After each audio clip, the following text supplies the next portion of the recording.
I'll see like photos or something where something's called a blunt and it's literally just a front board that they drifted over like the back binding. And I'm like, that's not a front blunt, you know? On today's episode of the Grab Matters podcast, we welcome on a very special guest, wake skater TJ Giesey. TJ grew up in South Florida where he first got started wakeboarding behind a 12 or 13 foot Boston whaler. And that eventually led to him getting into wake skating, riding with the likes of Pastura, Nick Taylor. We're talking with him about a bunch of wake skate history, as well as some present wake skate stuff as well. But we go through some wake skate trivia, which he does phenomenal at. We throw some very obscure questions at him. We're also talking wake skate brands like Remote, Water Monsters, kind of some of the history and lore behind those brands. We do also talk about him building the Suwannee setup with Nick Taylor and a lot of the trials and tribulations and some struggles they had while building that wake skate drop. And how they kind of had to pivot for the Wakeskate Tour when a hurricane came through and kind of destroyed the drop just a few weeks before they were supposed to have the Wakeskate Tour stop there. I had a great chat with TJ, talking a lot of wake skating, as well as some winching stuff, some winching tips too. We go through at the end there. If you guys are interested in supporting the podcast, joining the Patreon is the best way to do so. I want to give a big thank you to all of the Patreon subscribers. Thank you so much for supporting the podcast. Without further ado, let's get into this episode of the Grab Matters podcast. I approve waterboarding. They're talking about wakeboarding. The thing about wakeboarding, every trick is an invert. Backside, air railings. a new dimension. All right, we're back. Another episode of the Grab Matters podcast. Today we welcome on a very special guest, TJ Giesey. I said it last time in the shop talk. Yeah, Giesey. That's the way you pronounce it. I've got one of those last names that like when I go to a bar, close my tab, I don't even bother saying it. I just start spelling right away. G-I-E. And that's it. I mean, you got a favorite animal with that last name? Like a goose. Yeah, would it be a goose? Yeah, for sure.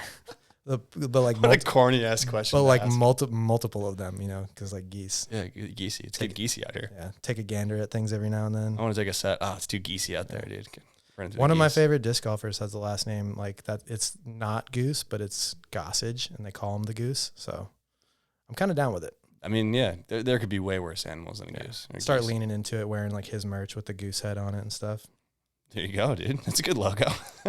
How many double ups did you have at Double or Nothing?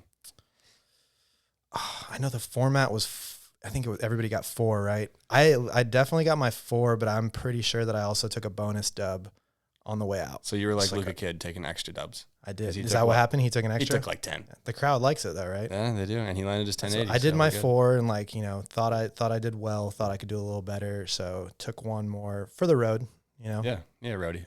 Context for the listeners and the viewers. It was a double up, right? Was the drink? Yeah, it was the signature drink at the bar. And I just went straight for it. I didn't go for any of the fancy stuff. I was like, give me a double up. That's what, I mean, if you're getting anything else, you're at the wrong event, right? Yeah. Like so you get the signature drink. So it's not 4 Red Bull. Like it was a Red Bull and Tito's, I think, or Red Bull and vodka. Yeah. But I didn't have 4 Red Bulls. There's like just Red Bull spritzed on top of the vodka. Yeah, just a little Red Bull, which is what you want. Yeah, it was good. It was a good pour. They were pouring them up good there for sure. And 4, that's at least $40-$50 right there that you got. You're putting down a Double or Nothing, which is great. We'll start off with favorite grab.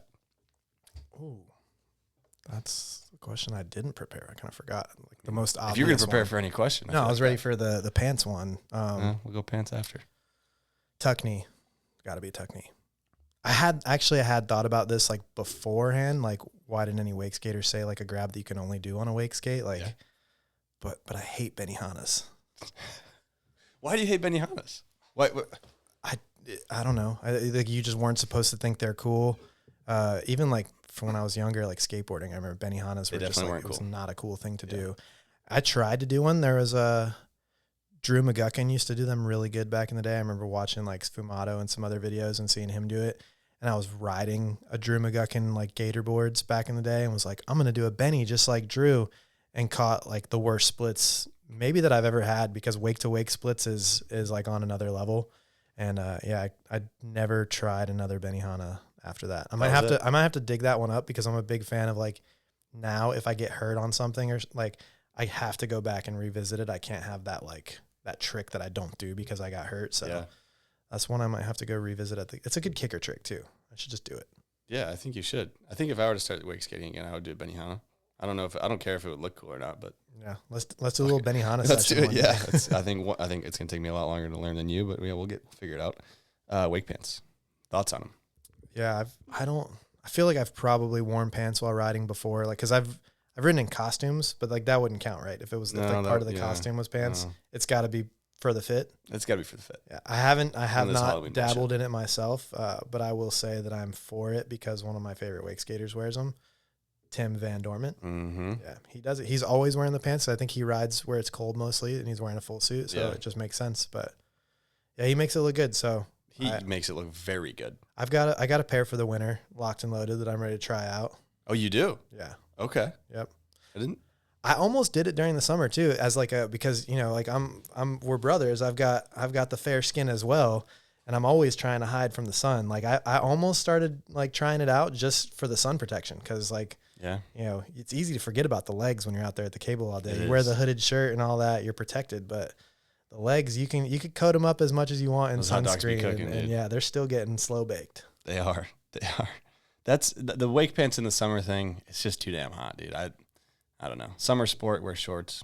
I don't even know that I'm going to wear a full suit and wake skate this summer, though. Like, if it gets too cold that I can't wear, I have like a 2-2 shorty that is easy to get on and off, which is like the most important thing. Even I like going to the springs and stuff around here. Like, it's best to go in the wintertime because no one's out there to free dive. Yeah. And wearing the full suit is way more comfortable, but I rarely actually do the full suit. I just do the shorty because I hate putting the full suit on and off. I think if it's full suit weather, then it's just weather for a different sport. That's kind of where I'm at with that one. Yep. The shorty, though, yeah, I like a shorty because it's easy to get it on and off, like you're saying. So. And you can hide it under the fit. Exactly. And maybe even wake pants with the shorty, then that's basically a full suit. Is that legal? Because like that's legal. If you're wearing a wake pants with a shorty, yeah? Yeah, she plays. How would anybody know that it's a shorty? Exactly. That's the point. That's the point, dude. All right. So TJ's a wake skater, for those who don't know. So let's dive into how you got into water sports in general, I guess. And I kind of want to almost go before that because I want to go. I mean, were you into skating as a kid? Because I always think it's fascinating, wake skaters, how they get into wake skating. Because some of them are wakeboarders, some of them are skateboarders, and I'm curious your path. Yeah, I feel like it's kind of a mixed bag in wake skating. Like, we do have quite a few wake skaters that come from a skate background, but it's not mandatory. I think it definitely helps. But yeah, for me growing up, I didn't get into like wake sports until later on in life, at least by today's standards. I think it was pretty average for, like myself coming up. But yeah, I was a skateboarder like middle school, basically. Like I played team sports and stuff before that. I don't remember what the catalyst was, probably just some neighbors that were doing it that I like kind of started going over and hanging out with them and picking up the lingo and whatnot. But yeah, I got into skateboarding in like middle school, like right around the beginning of it. And I skated, like I had a little crew of friends that's all we did. We lived close to our school. We'd bring our boards to school. We'd skate on our way home, like, end up at someone's house in their driveway skating like a rail or something we made. And that was like what I did with all my energy until probably like high school. Like I'd say the summer between like 8th and 9th grade when you're going into high school, I made a friend that had a boat on, I was growing up in Miami, Florida. I kind of skipped that part. Yeah. Grew up in Miami, Florida, kind of like, not the beach, like not South Beach, what people would think of, closer to like the parts of Miami you would think like, oh, I don't want to even go through that. Like, like it wasn't, there were streets that like, if you cross the street, like you don't walk there, like you're either driving or like you just don't go through there. So like it wasn't a huge, wakeboarding wasn't like really a huge thing in Miami because it's difficult to find good places to ride in the ocean. And there's just not a lot of lakes and things to do it around there. So, skateboarding was the sport for me, like for the early years. But when I was going into high school, the summer between high school and middle school, I made a friend that I actually knew them from middle school. Like we went to the same school, but we didn't hang out outside of school. I was at, there's this canal that like ran through my neighborhood. I was like, a canal by like Miami standards is different than like any other place. It was, almost 100 yards wide, and it's like spring fed, like, so it's like crystal clear water. And those are kind of common down in Miami, but like when you say canal, it's not a lot of people dirty, think more. Yeah. They're thinking like creek or something like that. But there's canals in Miami that were cut out for irrigation, like like hundreds of years ago. And they're spring fed, like crystal clear water. So there was this canal kind of like running through my neighborhood that sort of like split it up. So some, certain streets dead ended because of it, and there'd be bridges that went across it. And one of the routes that we took to get to and from school, there's a walking bridge that went over the canal, and it was like a known thing. They called it Black Bridge because it had people like to jump off it so much that they had built cages around the bridge to stop people from doing it. But it actually just made it sicker because the cage was like you could climb it, and now you had like you could jump off the top of it, or you could, you know, climb halfway down the middle and jump off. So Black Bridge was like the spot to hang out in the summertime there. Everybody was, you know, walking or riding their bikes there, and we'd be jumping off.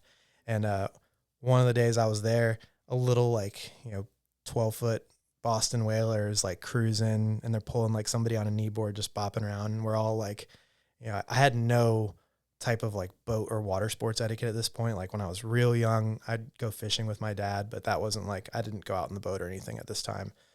So they're like, you know, coming towards us, and I don't know why, there's probably 20 kids on the bridge. Like we all just decided we're going to jump off like in front of them, like far away, but we basically like jumped off, like everybody just jumped all at once, like off, like, you know, when the boat was like 50 yards away or so, and they just like stopped the boat, and they're like, what the heck? Like, so we're all just like, nobody knows why, like nobody had, like, we didn't know what we were doing. We didn't want to stop them for any reason, but as they're like kind of idling by us, cause they had to idle like through all of us, we were just, you know, debris in the water.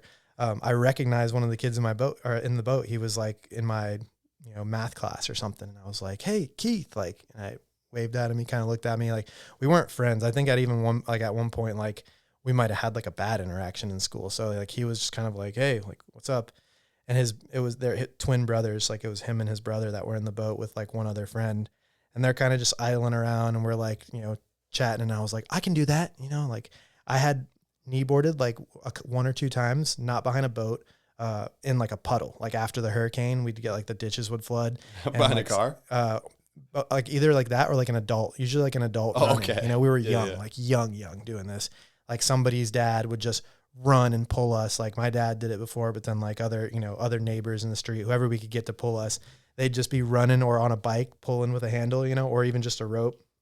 And we'd be kneeboarding in the puddles. Yeah. Or like skimboarding and hanging on, you know? So like that's 100% some Florida. Like that's what our equivalent to like when you guys had snow days, like that's what hurricane days for us were like. We were not inside hunkered down scared. Like, you know, there's only one hurricane that I can remember that was scary like that. Every other one was just, we're off school and it's flooded and we're out there playing in puddles. Yeah. Like, you know, we're doing Florida kid stuff. So, but yeah, so I like yelled to them. They're about to ride away. I was like, hey, I can do that. And they kind of like circle back and they're like, oh, I bet you can't. And I was like, no, I can do it. And like, you know, and I convinced them to let me try, and they like threw me the board. And I don't even think I got up to my knees. I'd never, like I said, I'd never done it behind a boat before.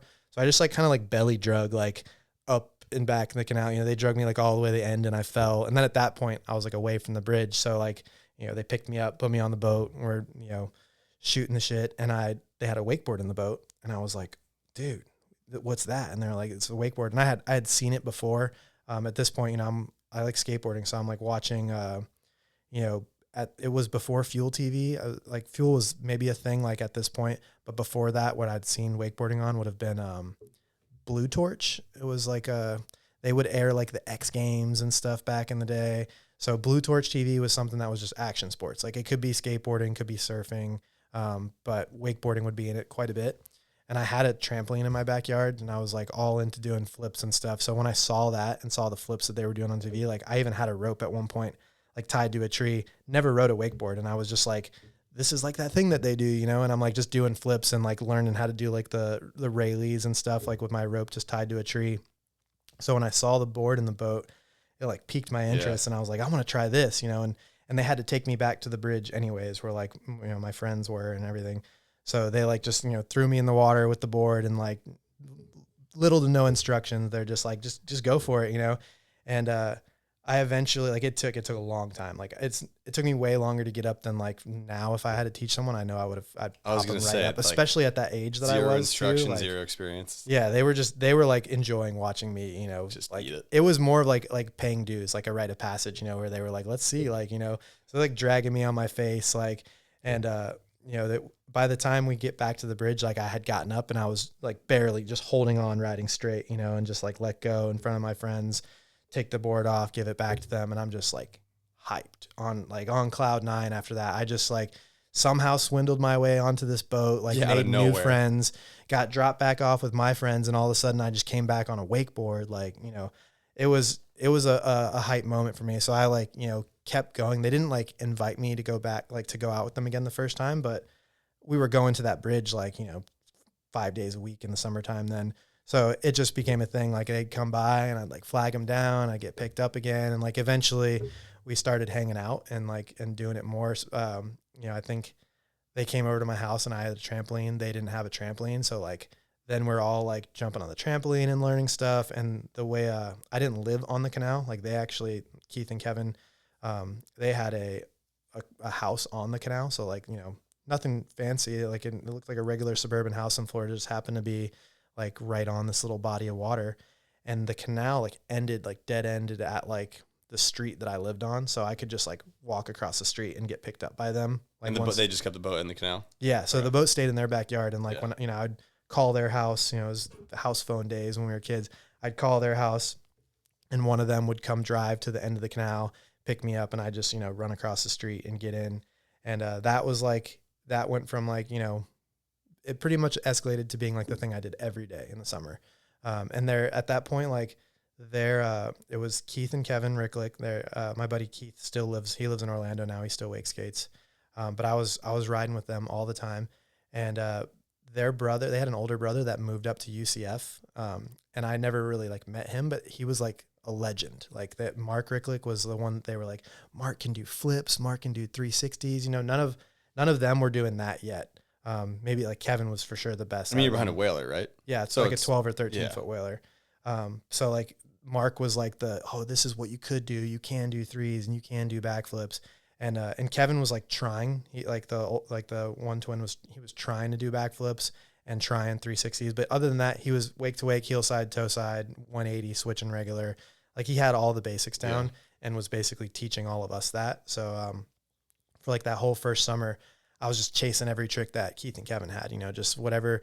Like I learned wake jump and then I learned 180 and then I learned toe side and then I learned switch 180, you know, it was just every step, like incrementally kind of catching up with them. And I would say like by the end of that first summer, I was like doing just about everything that they were doing already, you know, and like, that's when like it kind of kicked into high gear for all of us as far as like they started we had Mark's old like wakeboard mags and like some wakeboard videos. So we started watching those. Like you know, they were old videos then at that point, like there were newer stuff out to watch, but we were just like, whatever, let's see what else there is to do, you know? And that's how we were trying to learn stuff. And, we basically maxed out what you could do behind a Boston Whaler, but I'm like, you'd be shocked what you could do behind a Boston Whaler. Like the max out is like sevens, like, and you could probably like Kevin was trying sevens off of a double up, like on the Boston Whaler and getting close, like it's doable. You could do it for sure. But yeah, we were doing, you know, every 360 and then like back rolls and tantrums and toe side back rolls and front rolls, like all the basic flips, no mobs. I think Kevin was probably doing like whirly birds eventually, like by the end of it behind a 12-foot whaler, which is pretty like sick. It's now it's just all like, I realize it's all most of the air tricks that you could do, like, you know, but you're not really taking an air trick edge. You're just having to get it done as just about as quick. Yeah. So, and yeah, at some point, like I wrote like, you know, after doing all the flips and everything, we were kind of plateauing at what we could do. Somebody had what they called a wakeskate. They were just like, at this point, I thought they invented it because I knew that wakeboarding was a thing. They had wakeboards, and what they called a wakeskate was just a wakeboard that had a bunch of like pieces of like aqua traction, like just like little bits of sandpaper for like the flooring of a boat, just a bunch of scrap pieces of it just cut out all over it.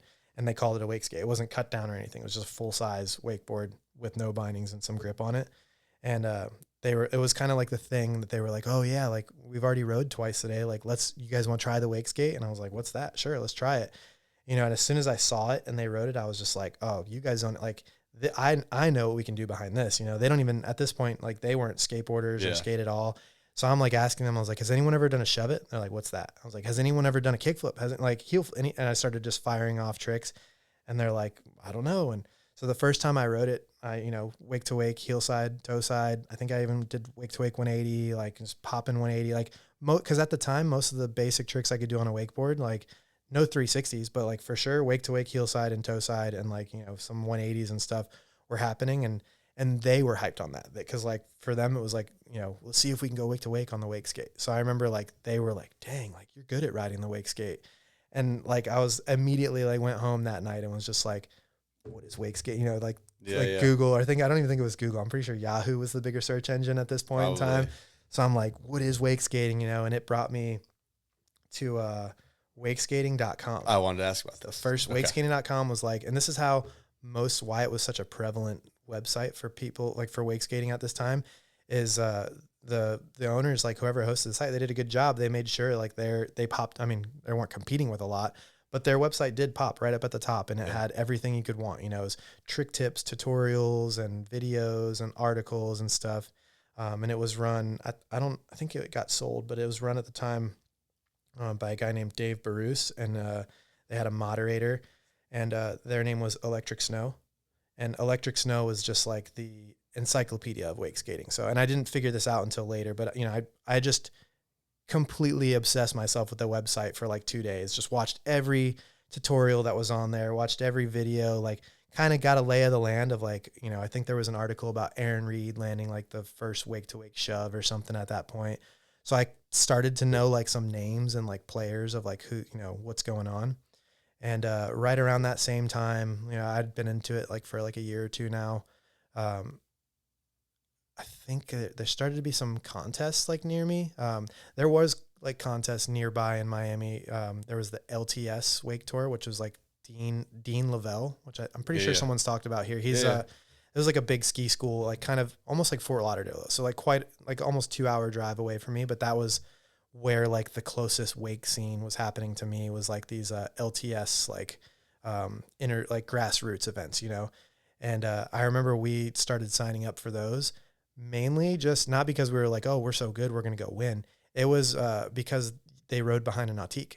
So it was like, we get to go right behind this. Exactly. Now. Yeah. We were entering contests, not with like, we didn't know if we were going to, we didn't never been to a contest. So we didn't know what other people were doing. There weren't videos of like not pros riding really out there. So we were just showing up for a chance to ride behind the big boat. And like, I remember being kind of bummed the first set I took behind a big boat, because I was just like, we could all be so much better. Like it wasn't, you would think like, I was worried like, oh, this is going to be hard to like learn everything behind the boat.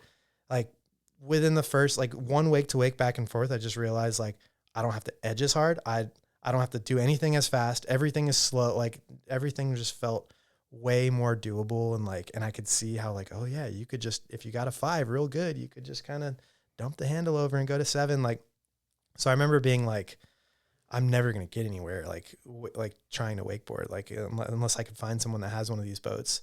So, you know, we did start doing that like a little bit, going to those events where just to like for a chance to ride behind the boat.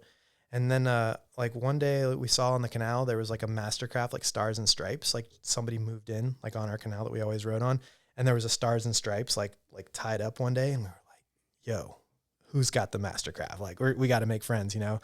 So I think, we would just like linger by this house like all the time, hoping they'll come out and be like, oh. Like, and eventually it worked. One day they were out back, you know, and we were prepared. We were like, all right, ready, go. And like, you know, somebody does a tantrum or something off of it, and like the dudes on the dock are just like, yeah. And like, you know, we come back around Scarecrow or like front 3, and like, you know, they're like giving us their approval, and like eventually like we go over and we're talking with them, and we made friends, and like they were like, yeah, you can come out with us. It took a little bit though. Like they didn't just like take us out on the boat right away, but we like slowly kind of like at least opened up the communication. We're talking with them, and they were a staff. Like it was a friend of mine. His name's Jason. He owned the house.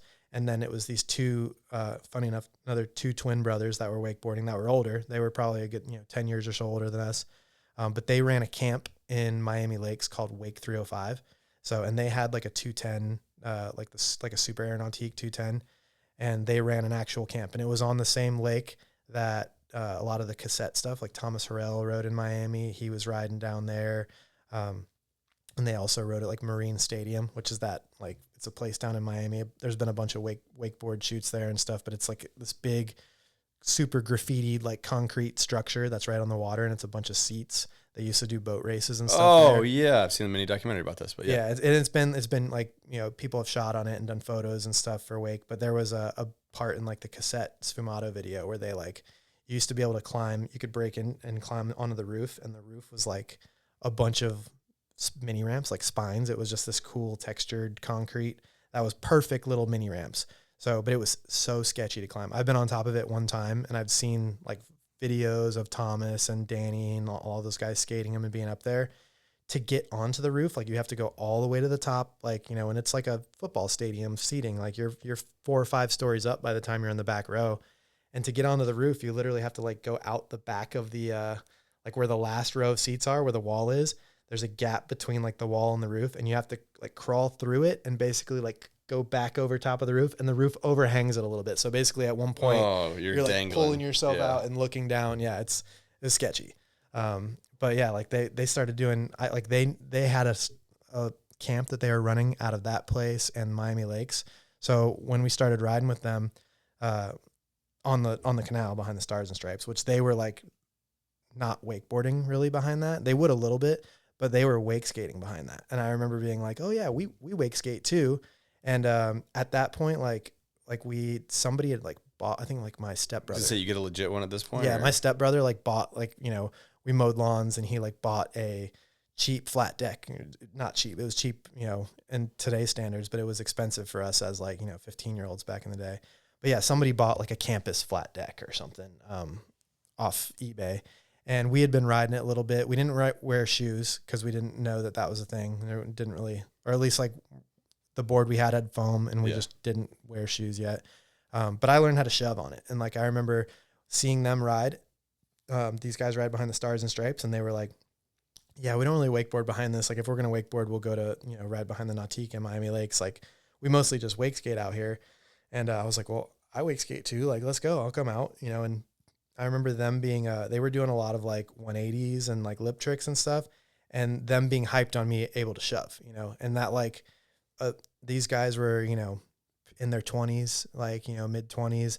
And I'm like, you know, 15, 16. So having like their approval or them be stoked on something, it was pretty huge for me, you know? So I would say that was like the first step into like, okay, I had my riding crew that we all kind of came up together. Like this was like us taking like the next step to being like fully like kind of obsessed with it, to where like we're consuming every bit of media, you know? So, and it became like a regular rotation there where like we're going out on the Stars and Stripes, you know, at least a couple times a week. When we go over there, like we're going to put Sfumato in, we'll watch Sfumato. I was going to ask about Sfumato. Yeah. So that was how like I think what really like, you know, where I started to have favorite wake skaters and like, you know, theorize what I could do. And yeah, we were watching Sfumato every time before we go rode. We weren't even watching it like front to back. We would just pick a section. Like, all right. And it was Danny's section a lot. Like I was big on Danny Hampson. At the time, like he was closest in age to me. And he was from the Keys. You know, there's just a lot of things that like, and he was like, Danny was like the new hotness then. Like he was the guy. He came in hot on the scene.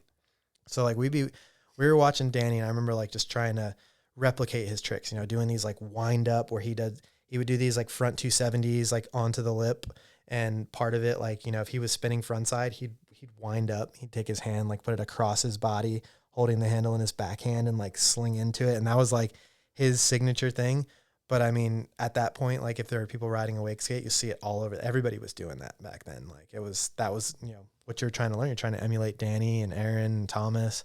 So yeah, we were pretty treating Sfumato like a religion at that point. And then one of those contests that we were like going to get a chance to ride behind the big boat happened in the Keys, and it was called like the Taiga Pro-Am. And I went down for that and just entered amateur wake skate at that point. I was like, all right, I'm a wake skater. You know, like that was my first time going to ride one of these events that I wasn't going to wakeboard to go hit a big wake. What's your tricks looking like at this point? Because you got shove. I mean, what else you got? Shove, 3 shove. I learned 3 shove pretty quick. Like basically like once I started riding with the guys behind the Mastercraft, that came like, you know, pretty fast. And again, every time I learned a new trick, they're hyped, I'm hyped. You know, it was just reeling me. Yeah, good energy. You know? Yeah. So like the riding with those guys, I was doing like, shoves. I had a whole like bag of lip tricks and stuff. Front lip shove out, front lip back 270 out, like 90 shove off the lip. 3 shove. Good bit of tricks. I don't think I might have had a front shove. Yeah. I don't think I had any big spins yet at that point. Okay. That would have been a little bit later, but yeah. So I entered amateur wake skate at this like Taiga Pro-Am contest, and it ended up being like, it's anything you do in the Keys or in the ocean.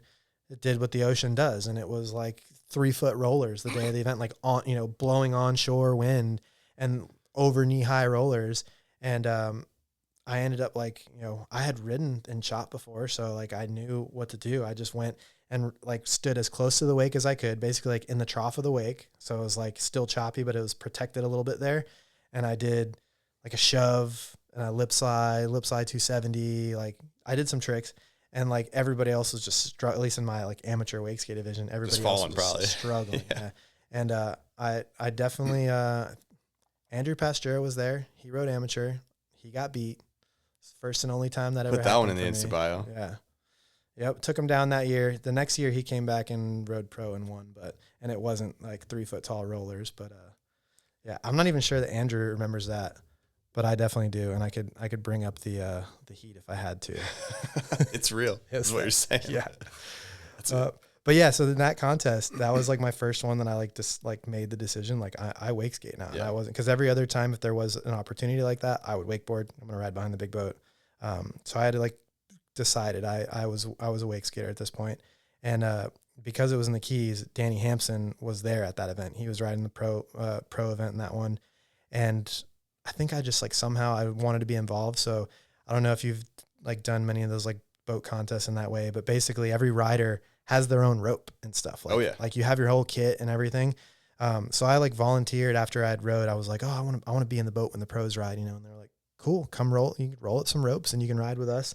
So as like a 15, 16-year-old, I was super hyped on that. So I got to get in the boat, and when Danny got to ride, I was trying super hard to play it cool, like, roll his rope up, give it back to him. And like whenever we pulled up, he gave us his rope. He like introduced himself.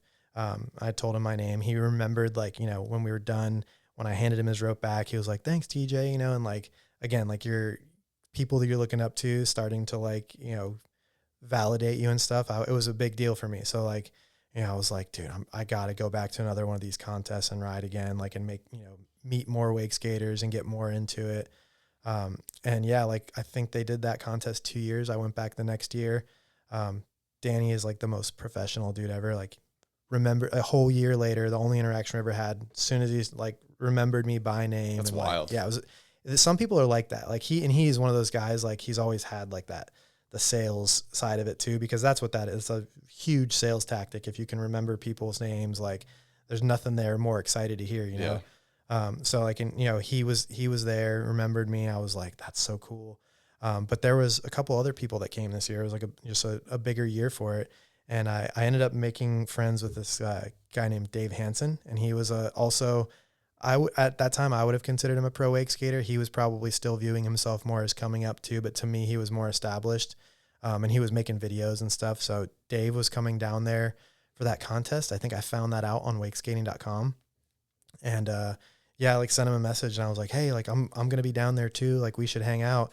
And he came down with like a couple of his buddies and had like nowhere to stay, and I was just like, yeah, come stay with us, and I invited him to stay at a house that wasn't, I was like staying with a friend, like, I didn't have any sense of it. I was, 15, but I was just like, yeah, like you come stay with us, whatever. Like, so they came and hung out, and we made friends, and I like, we were getting closer to like the age of like, I was like a junior in high school or something at that point. We were starting to like think about what we were going to do after. And I remember being like, I'm going to move to Orlando, and I'm going to start riding with all these guys. 'Cause Dave lived in Orlando. And I knew that's where stuff was happening. At that point, we started driving up for stuff like, the toe jam would happen. I think in like 2006, I came up to a toe jam for the first time, cause as soon as we got our license, we were like, all right, weekend trip, we're going up to Orlando, and we'd go ride OWC and then go watch something like toe jam or something at the projects. And, back in the day, like toe jam was huge. Like even for like a wakeboarding event, like on just the scale of events, it was one of the biggest events that happened. Like all the wakeboarding industry pulled up to, like, well received, like good crowds out there every year. So it was just even more like kind of like pulling me in to Orlando, because we'd come up here and it was so close. It was about a 4-hour drive. Up here, yeah. Yeah. It was just like things were going on up here. And every time I came, I'd meet a new friend, and I'd have another place. Like it made it easier to come back, cause then I'd have a couch I could crash on, and I'd have another place that I can ride, so by the time I was like a senior in high school, I had decided like I wasn't going to get a scholarship or anything. It's not because I wasn't smart. I was just always like leaving school as soon as possible to go. We were wakeboarding every day at that point, like, or wake skating, like whatever we were doing. when we were wakeboarding, we'd, whoever'd get out of school first, if it's the two of us, we'd fill up a full cooler and put it in the boat, like in the whaler, to give the boat a little bit more weight and go out. Like, so it was pretty clear that like, that's what I wanted to like follow. And I, like I said, my mind was elsewhere in school. So I passed by the skin of my teeth basically. And I kind of just told my mom, I was like, I'm going to move up to Orlando. I'm going to go to, enroll in the community college there.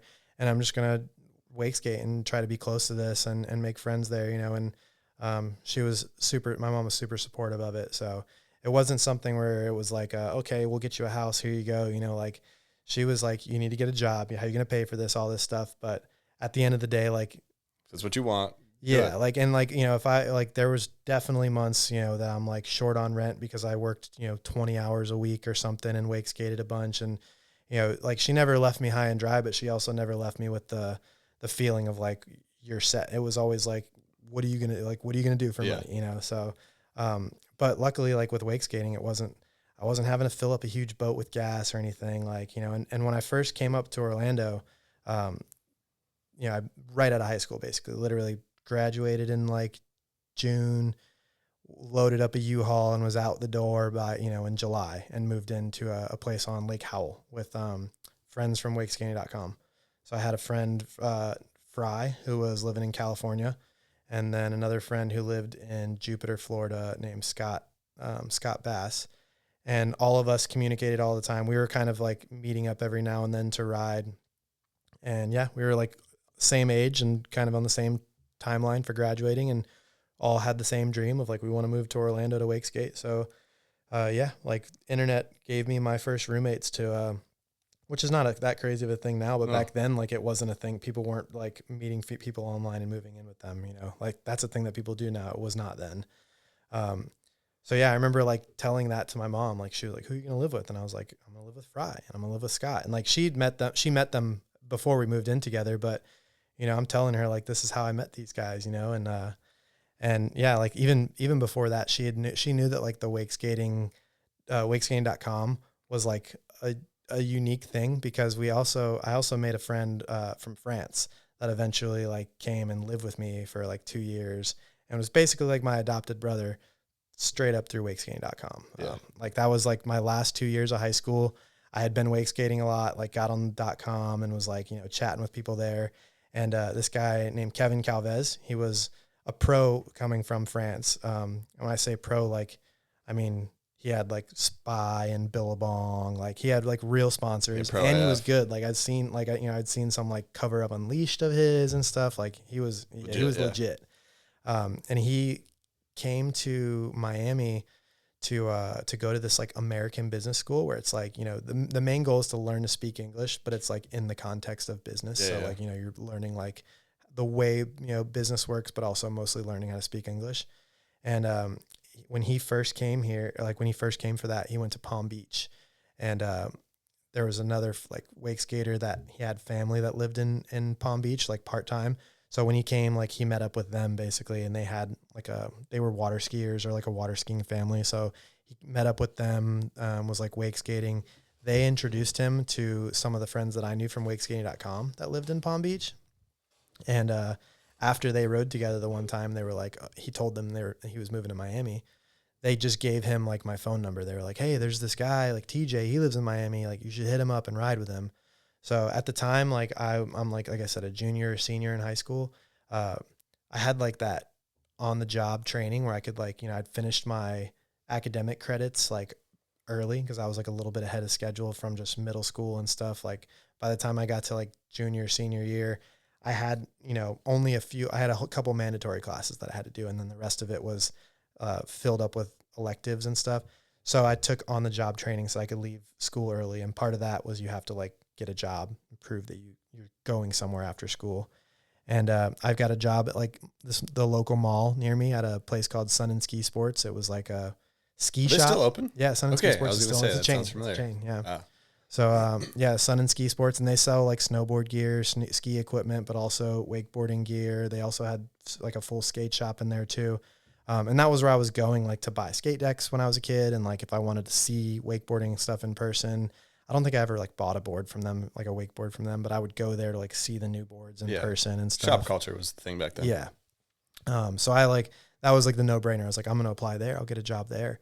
And I did right away. And like one day I was like working my, after school shift, and like we're like getting ready to close up. It's a little after 5 or something. We're getting ready to close.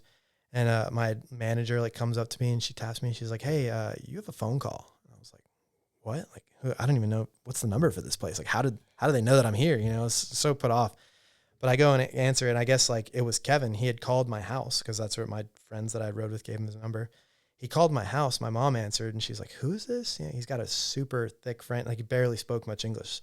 And she's like, he's at work. Here, call this number. And like, she literally just looked up the work number. I think she probably had it for emergencies or something, and like gave him the work number.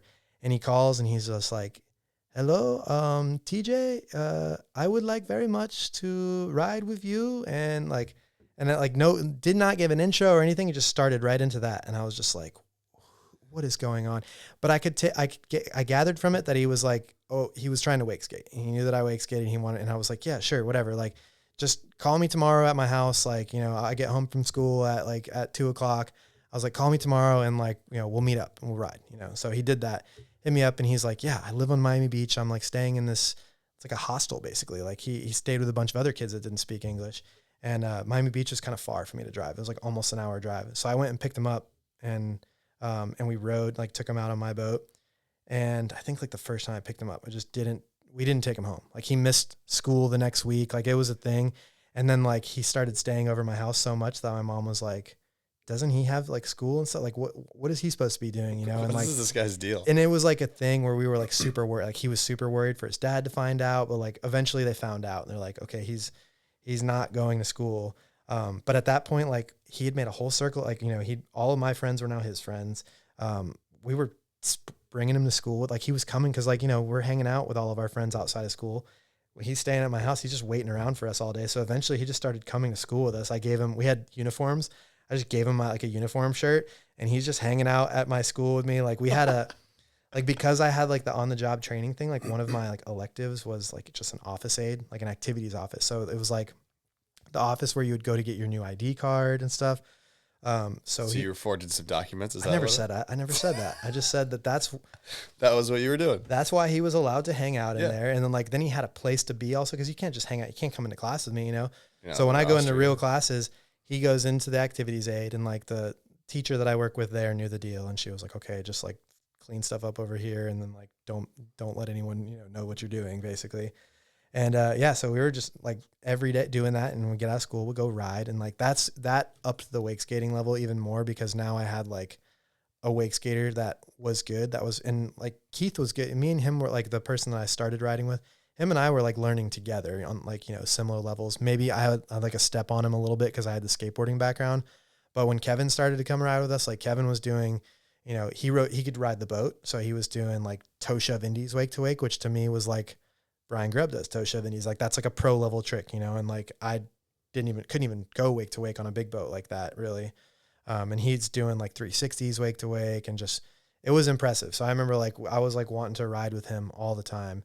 And I started learning tricks like really fast, and stuff that he wasn't doing. So like he was really good at the boat. He could do flip tricks and stuff, but I started leaning into the flip trick stuff, and was like, kick flip, front side flip, varial flip, hard flip. I think all those tricks I learned like on the canal in Miami. Those were like, right, like my last year wake skating before I moved to Orlando was like dialing in those tricks.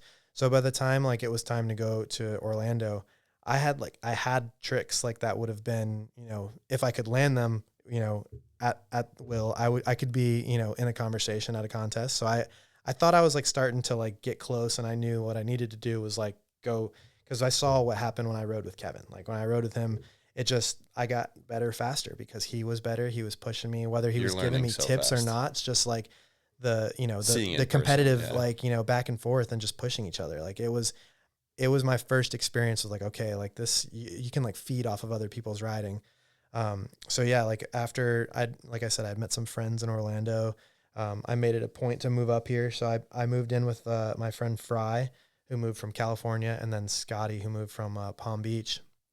And yeah, we we moved up together. Like Kevin went back to France like right around that time. Like, and I think I moved, like he went back to France right when I graduated around June.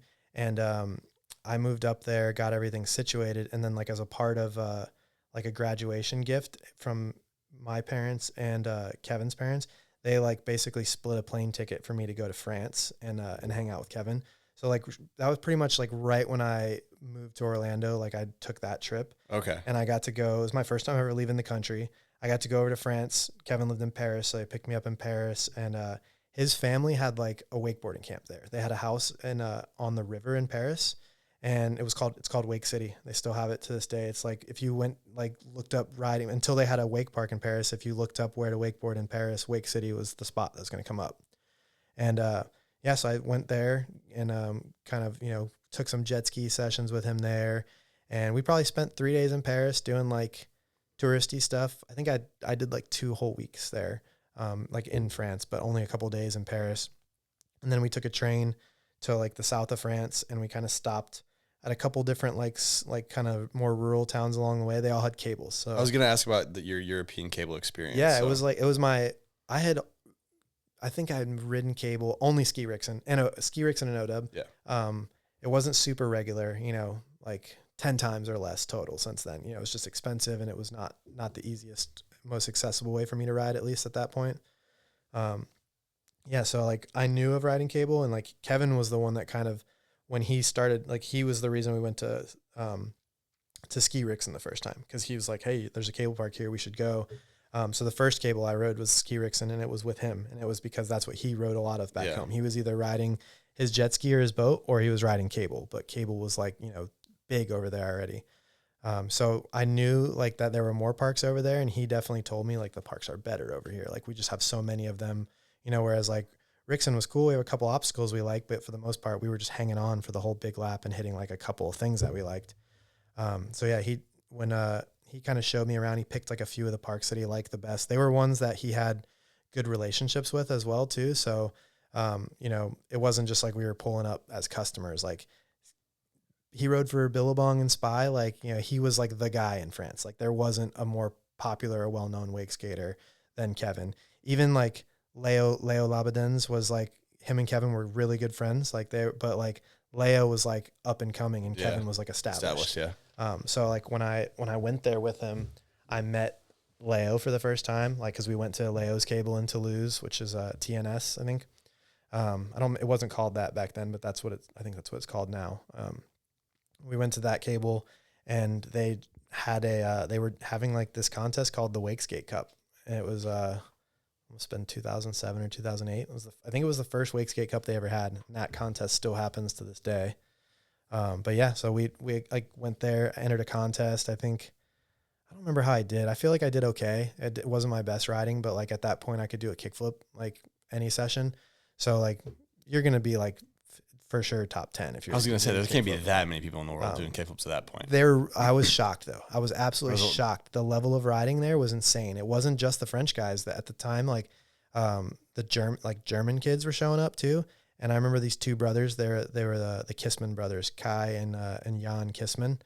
And they were doing like 360 big spins and stuff like in the flats. And that was like, there was maybe like a couple people doing those back in the States. And like, I saw them do 360 big spin coming around the corner, and I'm like, who was that? You know, like the fact that there was someone that I didn't know who they were that could do that trick was kind of mind blowing to me. So it was a little bit of an eye opener. And then like they were way better on obstacles than I was, you know? So that was the thing. Like I could ride, if I rode wake skate contests, you know, with those like grassroots boat tournaments, if I would do a kickflip there, like I won every time. If I didn't win, they just didn't know what they were talking. Cause like, you know, it was people going wake to wake at best, or like, you know, maybe some shoves and some front boards. Like we ain't flipping it though. Exactly. Like, and that was like I would say there was a good amount of wake skaters that were like not in Orlando that were doing those like kind of like, you know, more intramural, like grassroots style events that were kick flipping and just winning. You know, if you flip the board as a crowd favorite, everybody you only need to do one kick yeah. flip. It beats all your shoves. Exactly.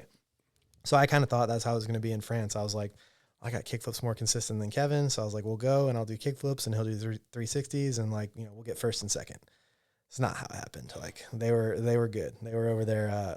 They just had their tricks. Like They might not have been. Dude, they're they might ripping not cable laps, man. Even when I thought they weren't going to be flipping their board, they were. There was a kid out there backside flipping. His name's Bertrand Austris. He was like a dual sport athlete, really good wakeboarder, like insane air tricks, and he was doing backside flips when like there was less than 5 people in the world that can do that. That's wild. Yeah, and nobody knew that he was like, because there was like no clips or anything, but I randomly found a clip from like, I think it was the first backside flip filmed down a drop ever. And it was like, I never saw it until like years later, because I thought Ben did the first one down a drop ever. But yeah, there's a clip of like this Bertrand guy hitting a natural spot, which I think Ben's first backside flip down something was down his like gap that he had in his backyard. Yeah.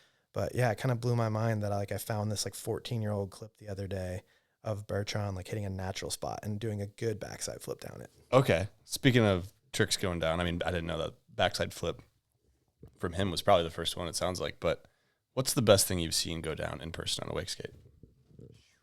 That's a good question. Because I have one in mind, but I might not be the one that... And you know that I've seen it, or that you... I know you were there for it. I can't guarantee that you saw it with your eyes, but I think if this person was riding, you would be watching. Which one? Pastura backside 360 kickflip. Yeah, I mean, that's like, to this day, going to be one of the most impressive things. Like, and I do remember, like, I saw it before, because like, you know, he did it in a contest eventually, I think, too. Like, that's the one I was thinking. Yeah, of, I guess it was at like the Wakeskate Tour. Like, yeah, the I could confirm you were there. That's why. Yep. Yeah, I remember being shocked that he could do that. I feel like it would have been something that happened at like a winch spot, though. That's what I was because, asking. Like, some of the battles and stuff. I don't know. The craziest thing that's ever happened in a wake skate is Austin kickflipping that like fucking 20. The one Tony Hawk reposted ages ago. Yeah. I straight up think that is like the highest level wake skating that's ever happened. Like, just those two. The front three is almost more impressive, because a front three down something that big is, I don't know. A kickflip makes more sense doing down something big to me, but I don't know. Kyle Walton did the, we actually looked at it when we did our wall ride. Yeah, the wall ride. Like, that was super hype, just because that was something that I was like not sure was possible. Yeah. You know, the flat wall, like, and he tried it a few times, and I remember being like, I don't think this is happening, you know? And like, when you're wrong, like those ones are That's big. the best. Yeah. So that's the best being wrong. Okay. Yeah, I was curious on that. That was a big one. I say we take a break and dive into the LF'n Wheel of Questions presented by Liquid Force. The LF'n Wheel of Questions. Okay, let's go. So if you can go ahead and grab that up from behind you, you can reach it there. Liquid Force likes to make wakeboarding and wake skating fun. So let's make this podcast a little bit more fun by spinning the LF'n Wheel of Questions. So we did mention Sfumato earlier on in this podcast, and up on this Wheel of Questions we have, I think, is there Wakeskate Trivia? Is that on there? I believe that's on there somewhere. And we're going to do it no matter what anyway, so it doesn't really matter if it lands on or not. But we got some other stuff on there, including second best kickflip. What else? We got Wakeskate Hot Take, Make a Movie, Steal a Trick. A couple of the classics on there. So should we go like natural first and give it a real spin? Yeah, give it a natty forward? Spin, and then we'll see, because I think I'm a counterclockwise guy. What do we got here? Second best kickflip. So, I mean, I don't know if the wakeboarders will know, but if you ask anyone who has the best kickflip on a wake skate, what do you think, 99 times out of 100 you'll get the same answer? Everyone's saying Ben Horan. And everyone's saying Ben Horan. Except for Ben Horan. Which is why the 1 out of 100 would be if you ask Ben Horan who has the best kickflip. So, I wanted to go who has the second best kickflip. See, I feel like it's a deeper cut, like, because Ben Horan is the name that you're gonna get from most people. Like, they don't have to be a wake skater. Like, if you're a wakeboarder and they asked you that, there's a good chance they're gonna say Ben Horan too. You know, but like among wake skating, I feel like the other like big favorite, and I don't necessarily know that this would be my second best kickflip, but another great one, Josh Zetmeyer. Yeah, especially the ones that he does up Reed Hansen's chute. I can like vividly remember the sound of the board smacking his feet as like, because he like did it so high, and like the way that it came around, just like it was like the board was trying to like escape out from under him, and he just had to like stop. It was gonna keep coming up, you know. And like to me, that's a really good kickflip, is one that like you're not reaching down for it. It's, you know, coming up into you, and you catch it really high. Hopefully level, back foot catch. The flick is not so important to me, because like it's only Ben that flicks his kickflips. I talked about this recently with somebody at the cable. because they were, I think it was Gavin was out there trying to learn kick, or he's been learning kick flips, and I was like, yeah, it's because you can do them on a skateboard that it's actually harder for you to learn. You have to like unlearn some of these habits, and somebody was just like, wait, but I seen Ben Horan, he's got the best kickflip and he flicks it. And I was like, right. But it's harder to do it that way. Like that's not the way to do a kickflip. It looks good because he does it that way, but it's even more impressive also because he does it that way. And then we had this whole conversation where I was like, most wake skaters that you see that are good, that can do kickflips, could probably do like a proper flicked kickflip, but it's harder and it's less consistent. So then I like had a, 10 try session to do a good like flicked kickflip, and like eventually got one and it felt sick, but I was like, yeah, I'll go back to like dabbing my kickflips, and somewhere in between, I'm not like straight. You're not pushing down. I'm not straight down, but I'm not like, I'm more of like a little dab, a little out and away. One of these. So not this. It seems like a good middle ground to be at. Yes. That's where, that's interesting though. Cause if you ask anyone, how would you do a kickflip on a skateboard? Yeah, you flick, cause that's what you learn.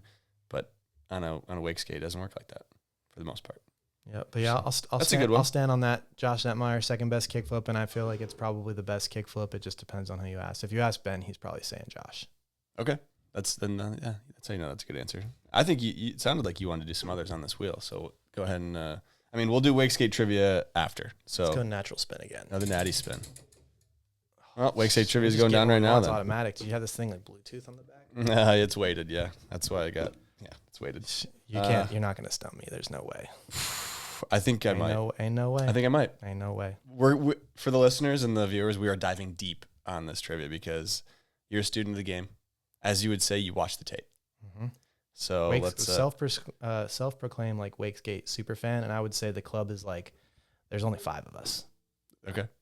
Well, we'll see if that. And if you stump me, like I'm gonna later like you're gonna double check my work. Well, hopefully they won't have like because I'll ask them before this airs. But yeah, if you do end up stumping me, like I'm gonna group chat like all 4 of those other people and be like, let me see. The good thing is it's all video evidence stuff that I pulled out, so I can't be wrong. I would expect it, yeah. Because otherwise I'll get myself in a pickle. All right, so this is an easy one. Who has the opening part in Sfumato? Oop, he's got to think about it. Maybe he's not a student in the game. No, it has to go. I mean, you got to like break it down. I don't just have it right there, but I have to go back to the songs, and then I'm going back. I'm asking opening and ending, so I guess 2-part question. But yeah, well, I mean, I know the ender is it's Aaron Reed. Correct. Get that one out of the way. Yeah, the opener. So like a more obscure member of the team, or is it someone like that we like have? You've talked about him already. Opening part, so don't ignore the intro. Oh, okay, yeah, it's Danny. Danny has Danny. Yeah, that's what. It's not the opening section though, because the opener is a long montage with everyone in it. Correct. And I think a lot of like their team that doesn't have full parts is in that. Yeah, it's like it's almost like a Friends opening section type thing. What's the song? I don't know. I have no idea. Take Me to the Hospital. Okay, that's good. Good recovery there. So we're 1 for 1. In Aqua Frolics, Nike film, Nick Taylor is asked, what is the ideal retirement for a wake skater? What's his answer? What, like plane crash? That's impressive. Eustanis is something mi coche. Yeah, so his answer is plane crash, and then the person interviewing is like, no, like what? Like get old? Like he goes get old. Oh my gosh, that was impressive. You just quoted the whole thing. Okay. All right. Ben Horan. What did Ben Horan get tattooed on himself at the beginning of his part in Good Ratio? This is the remote logo. Hold on. You're good. So his part in Good Ratio, Ben Horan's getting a tattoo. It's on his thigh. What does he get tattooed on himself? Yeah, it's a tough one. It's not a long clip. It's like a robot or something? No, it's just Ben Horan. It's his name. He does his name? He gets his name. There's no way that's real. I just saw him like a couple weeks ago. There's no way his name's really tatted on his leg. It is. I'll put the video evidence in right here. So I guess I should have known that one because what else do you do with an intro? Like your name. Exactly. It was like his name. Yeah. I just thought there's no way Ben tattooed his name on himself. It wasn't him it was somebody else doing it. Pretty sure. Is the R in his name the remote logo though? We'd have to look. Okay. I could still get part. You would get partial credit for that. Points for that. All right. Another Ben Horan one. His 2017 Pro Model Remote Wake Skate had which letter on the bottom of it? So this was the year that each one had a different letter that spelled out remote. Okay.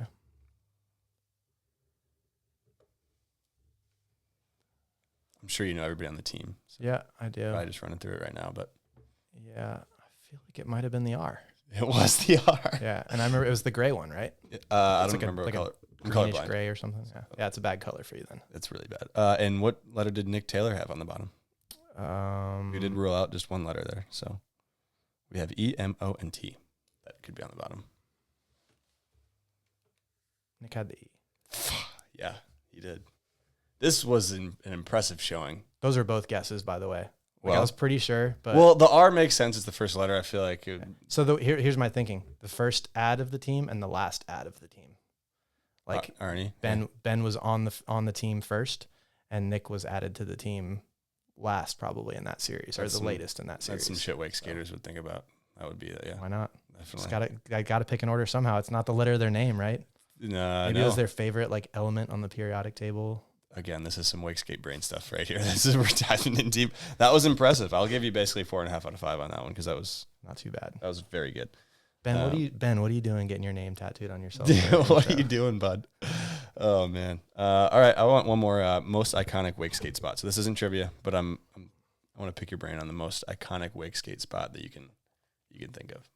I feel like the popular answer to that would be M Gap in Tampa. Yep. But I think that's not the most iconic. The most iconic one is one that like even like the wake skater's favorite wake skater will be like, when I say this one, they're going to be like, what? I forgot about that one. It's Pastura in Australia.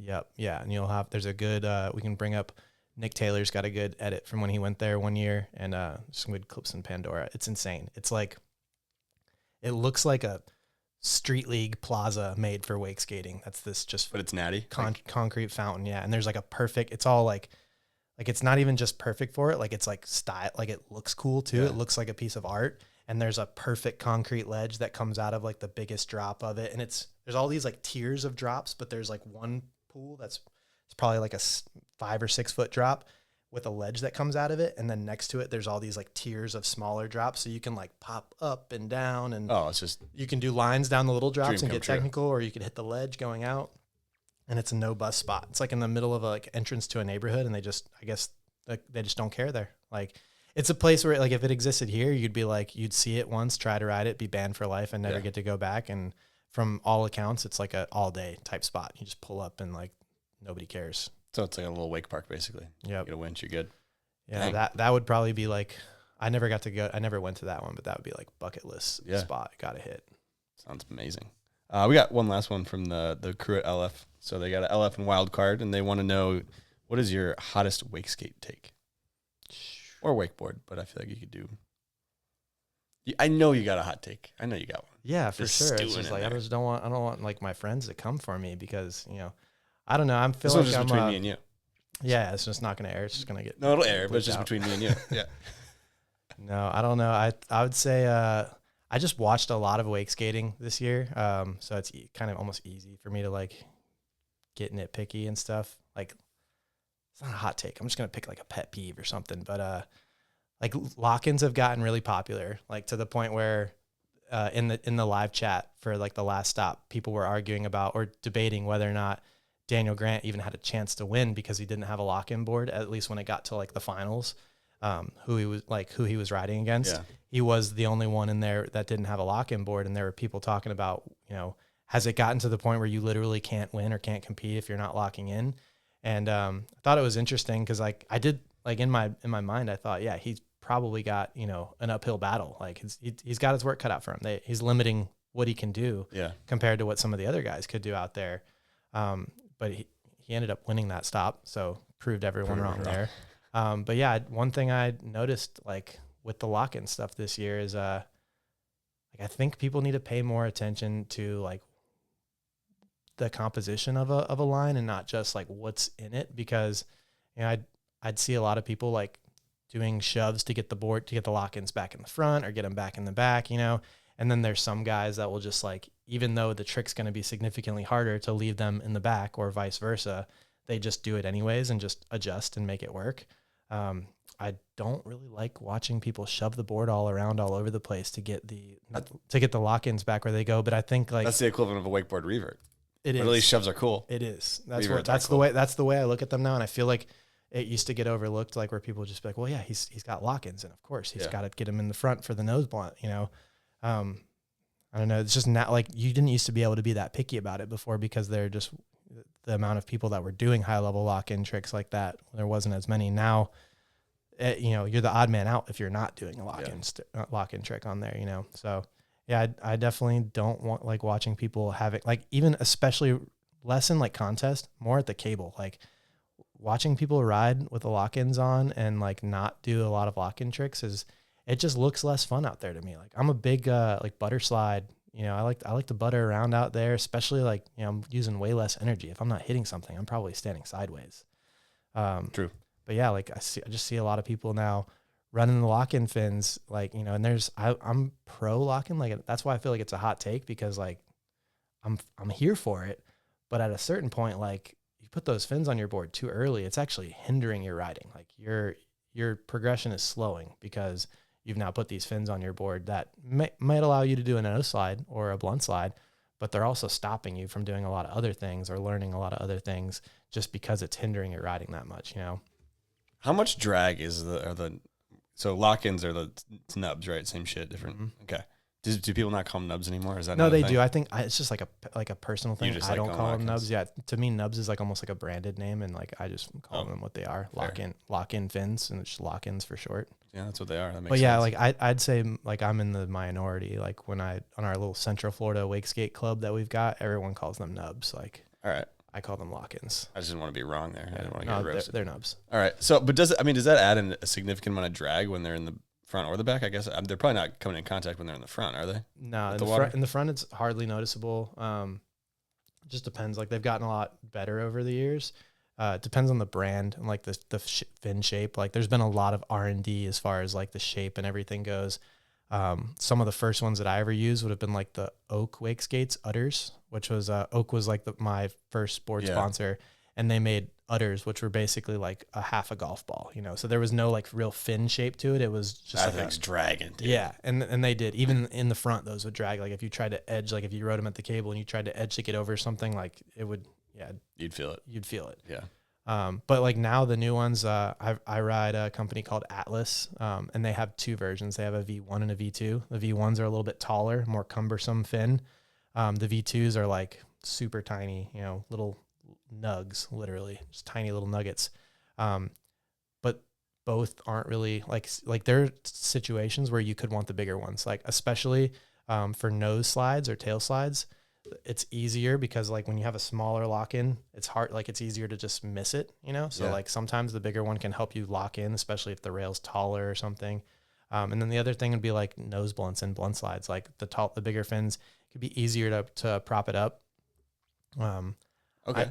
I think I like the smaller ones now. I think that's the more contemporary type of nub because I don't think you need to rely on the fin to keep it propped up. I think it's more about the approach and like, and board position and then having it just, okay.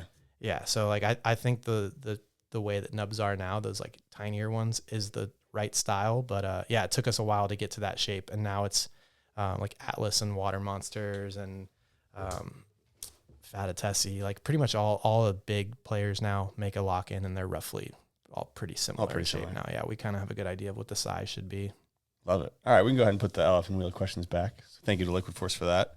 I do have is there anything else on there that you'd like to spin? I feel like we hit we got Steal a Trick.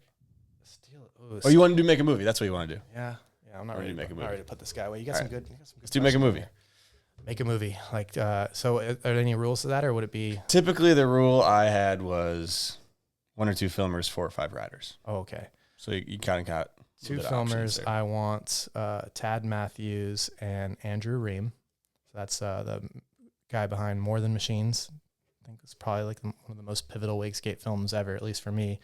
And then the most contemporary wakeskate film to date, and probably like one of the best as far as production quality goes, is I Studio Mo, and that's Andrew Ream. So those 2 guys, and they've worked together. I think both of those projects, both of them have worked together. So they got a relationship. Yeah, those are just the guys. There. They got the eyes. Like I would never. Those are the 2 guys that I know that I would never have to be like, hey, can you get there? Like, you know, like nah, you got it. Whatever they're doing is better than what I have in my mind. So like for sure those 2 guys, and then Austin Pastura, just because like who doesn't want to see another Austin part? You know, if I can do whatever I want and just get somebody out there that they don't have a say in it. You can force him. It's going to be Austin. Yeah. Yeah, Austin's going. Tim Van Dormant, because I already said he's like my favorite guy out now. And it can be, there are no rules. It can be anybody from any time. Yeah, so I can dig. You can dig. You can do whatever you want. Let's go. I'm gonna go Fry, Jordan Jarvis. How many people does like in a film usually? 4 or 5 is where I'm at. Nick Taylor. Did I have him in there? Nick Taylor's got to be in that's it. 4. Yeah. And then give me Mauri Marassi. Whoa, okay. That's a good lineup. Yeah, I mean it's tough. I could name a whole nother 5. Well, you can make a sequel. Sick. Yeah, 5, but so. like that, I feel like that's a collection of guys that you probably would not see together. Say for like maybe Andrew and Nick have for sure been in plenty of things together, but those are like the guys from my era. So like, did you say Austin or Andrew Pastura? Austin. I didn't pick Andrew because everyone usually if one of them's in it, almost every video that if one of them's in it, the other one's in it too. So. Fair. But Andrew, I still think is the best wake skater in the world right now. I was going to ask you that question later, but yeah. Andrew Pastura, best wake skater in the world? I think so. I mean, when's the last time he won a world championship, TJ? He hasn't. So can we really say he's the best in the world? I can because I know ball. For those, I'm being sarcastic, obviously. He is. You don't need to win a world championship to be the best in the world. Yeah, I don't know. He still is. I've seen like that dude. He could have won more contests than he won, like in his career. Because I've straight up been at a contest where he waited until he was certain that the contest was over, like confirmed. He was like, "Hey, are we done? That's it. No more hits." And then he went and did easily the best trick that happened all weekend in one try, and just walked away. Because he wanted to do it, but he didn't want to. What I think it was because 2 of his riders for his team were 1 and 2, and he would have just beat Austin and Marcus. So he didn't do the trick. And I don't know. Maybe he wouldn't have beaten them, but it was like, do you remember the BSR bi-level setup? Yeah. They had a monster triple crown event out there. Do you remember like the double kink rail they had? It was huge one? Yeah. Huge double kink. So Austin won that event by he gapped out to the gap to back lip. So skipped the first kink and just gapped to back lip. And I think he back lip shoved and then did like a front side flip or something. It was like a 2-trick type deal. And that's what won. And Marcus got second. He did like a laser flip or like a big spin heel down the drop, which the drop was big too. And then literally they were making sure that everyone was done. Andrew was walking by the judge's booth and he's like, "Hey, is that it? We're done? Sure, we're done? Okay." He walks back up to the dock and he goes and does front shove backboard, but the same way that Austin was gapping out to the back lip, does front shove board slide, huge, so long of a gap onto it, the level you couldn't have missed it once. Yeah, you could not have missed it. If he would have missed it, it's a round, skinny rail. It was everybody. I remember just it was one of I have probably a dozen different memories like that where Andrew specifically where he just did something that everybody was like, "What?" Yeah. And that was one of those ones. He's part of that legend of he's him. You guys hear about the time? Because no one saw it. There's no clip. Didn't go in anything. It was just one of those things that it was cool to see when you were there, but if you weren't there, you probably wouldn't believe it happened. Yeah. Yeah. Dang. The aura of Andrew Pastura is large. It's like Master Splinter. All right. So I said we put the elephant wheel of questions back. So thank you to Liquid Force for that. I had a quick question. We were talking blunt slides. Can you blunt slide on a wakeboard? Yeah, I've seen Wes do it. He put lock-in fins on his board. Can you blunt slide on a wakeboard without lock-in fins? Not in my opinion. Well, I was asking your opinion. Yeah, no. I mean, I know what you're talking about. You can pin up a front board on the edge. Yeah. There's been people that did that in Dieter Humpsch was a really good wake skater from South Africa. He did lock-in tricks, but then also he just figured out that he could do blunts, nose blunts, and regular blunts just by forcing it. Yeah, using leverage and using the right approach to kind of pin something up on the edge. And I see wakeboarders do that too. They call it blunts. I guess I can more okay with it sometimes, but then I feel I see I'll see photos or something where something's called a blunt and it's literally just a front board that they drifted over the back binding, and I'm that's not a front blunt, So that's a tough one, dude. Because I'm gonna say yes, you can do that without lock-ins. I'm not gonna call it a blunt. How about that? That's fair. You can call it whatever you want, though. You know, it's not my sport. I don't do it. It's not my sport. I don't do it. I don't need those damn straps on my feet, dude. I'll appreciate it either way. I think it's cool, but yeah, they call it a blunt slide sometimes. I'm like, especially when it ain't. Do you call them blunts, like, or does it have to be like proper, like popped up like that? I've gone back and forth on it in my brain too many times to count. I think no, you can't actually blunt because you don't have something there. That's what a blunt slide is. It's locked in. Yeah. But I would much rather see a front board that's blunted. Yeah, me too. Than that. Not. Okay, that's the term. I feel like I think I've had this conversation with someone like a wakeboarder before, and that was what it came down to. I was like, I think you can do a front board that's blunted, but it's not a front blunt. Exactly. I think that's a great way to just describe something it. could be blunted. And if you're asking me if yeah. I'm scoring front board versus a front board that's blunted, like the blunted one scores higher. Mm-hmm. So. Yeah, especially like depending on the obstacle or like the spot. Like sure, some of them like shape up better to be, you know, kind of teetered on the edge like that. Definitely. So, all right, I like that. Let's talk some sponsors. So, I mean, you said you're wake skating a lot. You got a kickflip. You're doing all right. You got some tricks down, dude. Kickflip, still got that kickflip. So, what's some sponsors looking like wakeskate wise? I know you're big on like contracts and stuff. So let me just nip it right in the butt. I never made a buck off a contract in my entire wake skating career. I'm not that guy. You're not that guy. Nope. I'm the guy that was around. I was probably driving the winch. I was probably manning the camera, you know, but that's who you got here. But yeah, I did like, it was when I moved up to Orlando like immediately after high school. You know, I think, like I said, Dave Hansen was someone that he was someone that I had made contact with like before moving up here. Dave was riding for Oak Wake Skates, and like Ben Horan was on Oak Wake Skates at that time. I don't know. I didn't meet Ben until like my, you know, first year being in Orlando, but basically I moved to Orlando. Like Andrew Pastura moved here like the same year that I did. And he moved in with Dave Hansen on Lake Nan, which was like, it was like less than 2 miles from where I was at. Like Lake Nan and Lake Howell, pretty close together. We're on the same side of town. So that was like, you know, if I wasn't riding with my roommates, Fry or Scotty, I would be over there riding with Andrew. So, and that was like, I would say Fry and Scott did a better job of just like, they made a lot of friends up here, like immediately.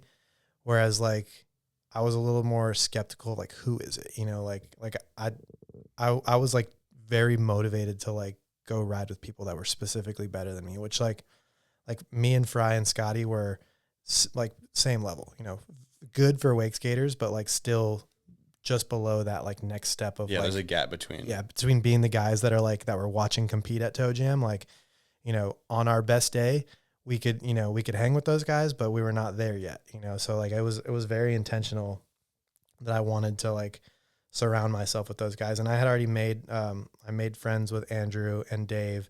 When I met Dave, I was before I lived up here, I came to Orlando to visit a couple times. So like I said, you know, every time I would come up here, I would meet more people, and that would like, you know, okay, now I have a couch to crash on, I got a pool. So like Dave was one of those friends that was like, you know, early on before I lived here, I would come and ride with him.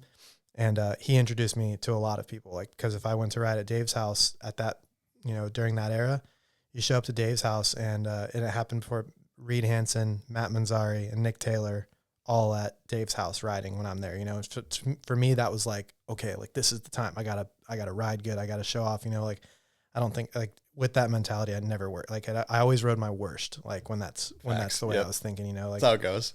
I did my best riding when I was like, these scrubs don't even know. You know, like so when I'm riding with those guys, I remember just being like super nervous, like saying weird things because I'm like super awkward, like trying to be who I think, you know, they want you to be or hang out with. Yeah. So, you know, that's just normal kid stuff. Like, you know, especially as you're like making like, you know, a new group of friends that you don't know well, you're trying to, you know, feel it out. So yeah, I'd be riding with Dave quite a bit. And I remember Andrew was at Dave's house on one of these times, and Dave Hansen had made a video already at that point. Like one of the first video premieres that I drove up to Orlando to come to was a video called Esoteric. It's a Wakeskate film. It is on YouTube. You can look it up and watch it. Put the link below. Yeah, Esoteric. And that was like a pretty big one for me because it put it more into reach. You know, like I think I also drove up to see In Its Travels sometime, which In Its Travels was like a winching film. It's like Kyle Walton and his crew that were called like Homeless. And it was, for me as a kid, it was scary, intimidating almost. They're hitting these like huge spots, like sketchy stuff, rocks in the water, people getting real hurt. Their crew was called Homeless. Like, it was just a little too, like, I wasn't quite there yet. I wasn't that hardcore, like, but like Esoteric, what felt a little bit more like what I was doing. They still were winching and they were hitting spots and stuff, but they were also riding behind the jet ski, riding behind the boat, goofing off with their friends. And they were all closer in age than, that I was in that point. So I saw that movie, and like that made me lean more into like, Dave Hansen and wanting to like be more around him, because he was doing things the way that I thought was the right way to do it. He was, every time I'd hang out with him, he'd introduce me to new people. And yeah, Andrew was one of those like people that I got introduced through him. And I remember I had seen some footage of him in Esoteric. He didn't have a part. Like, so Andrew was that new on the scene that like, he was easily the best rider that was in Esoteric, but like, he just hadn't been around enough to like get the clips in the film. But there was a couple clips of him, and I knew that he was good. Like, he had a video come out, right before. So like between the time that I met him at Dave's and we rode a little bit and I saw him in Esoteric, he had this video come out on wakeskating.com. That was like Andrew's first, here he is. And it was, I forget what the video was called. It's gone off the internet. I'm going to have to get him to dig it back up, but it was for this company called 12 Gauge Wake Skates. And, it had this Phoenix song to it. I don't know if you know the band Phoenix. Yeah. But yeah, he had a Phoenix song. And to this day, I still hear like OG, like people that have been around talk about it every now and then. Like, remember that video where Andrew just came out of nowhere and had like every trick and then some? Like, so that video comes out like right before we moved to Orlando, and him and I were in contact, and he kind of told him like, I'm getting ready to move up in July. Like, he's like, I'll be there the same time, So like that was one of the few contacts that I already had up here. So yeah, if I wasn't going to ride like with my roommates and I was trying to branch out, it's probably going to be Andrew and Dave, at least for that first year. Like, there were a lot of people to ride with, but I was being a little more like cagey as far as like who I was going to go out and ride with. It was my roommates or, Dave and Andrew basically in the beginning. What's it like riding with Andrew Pastura? At that era too. Like, so when they lived on that Lake Nan, I mean, he's the most mellow guy you'll ever meet. And like for us, I think the way that we started hanging out was, he would like invite me to go skateboard with him because we live kind of close together. It would usually be like a nighttime thing. He'd be like, hey, I'm going to go skate.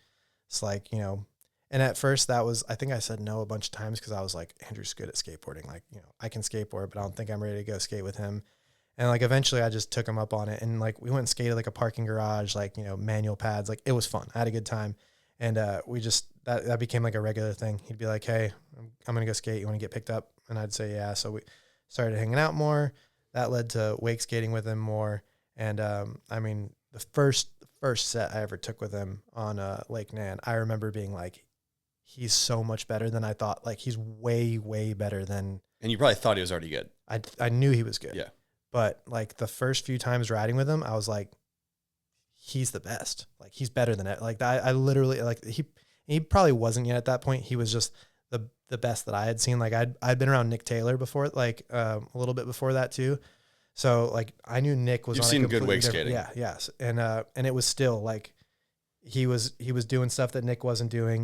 Nick does stuff that he didn't do at that point, but they were on that same level, and I remember being like, I need to catch up. Like, I need to start riding with him. And yeah, we'd be out. I'd learn new tricks like just about every session that I took with Andrew. Sometimes he wasn't always like, he wasn't big on like a trick tip. Like, he's not going to tell you how to do something unless you ask him to. And then even then he's going to give you pretty minimal. Like, he's not a big, like, tell someone what to do. Coach, teacher kind of guy. Not that guy. He'll just pull you over and over again with a smile. He's also one that he brings the handle back to you every time. Like, I never experienced that from anyone except like Dave and Andrew taught me that etiquette. And I do it to this day. When I drive the jet ski for someone, I pick the handle up and I hand them the handle. So you're not sliding, the rope's not sliding through your hands or anything. But like, he's that guy. He'll just bring you the handle back and just smile. And, 100 tries later, he doesn't care. He's still doing it, but he was also learning new tricks at this time. And, I've seen him do tricks on Lake Nan in like 2009 ish era that to this day, no one else has done ever. Like, he was like, on, what are we talking? We got to have something crazy. Flip trick, something. Yeah, I mean, like, he learned. I specifically remember a session where like he learned varial heel flip, and then like the next day he learned switch varial heel, and then like the second set of the day that he learned switch varial heel, he did varial heel off, like start off of a dock, get pulled off the dock. As soon as the jet ski up to speed, edge out, varial heel, big spin, switch varial heel in a line, like the day that he learned it. And I was just like, what? And he's doing that with every trick, like a big thing with him would be doing tricks, switch and regular, like even flip tricks and stuff that I feel like there was some that like he never like filmed or put out just because he didn't like the way he did it, switch or something. But like he could do it switch, which was a big thing because especially like big spin heel flips. He was the first person that ever did that. He did it. I think he did it switch. And that was one where I was just like, is it really switch if you can't do it regular? I'm a big, like, cause there's, especially in wake skating, that's a thing. Like a lot of people can do tricks one way and not the other. And like, flip tricks. It was like, really? Yeah.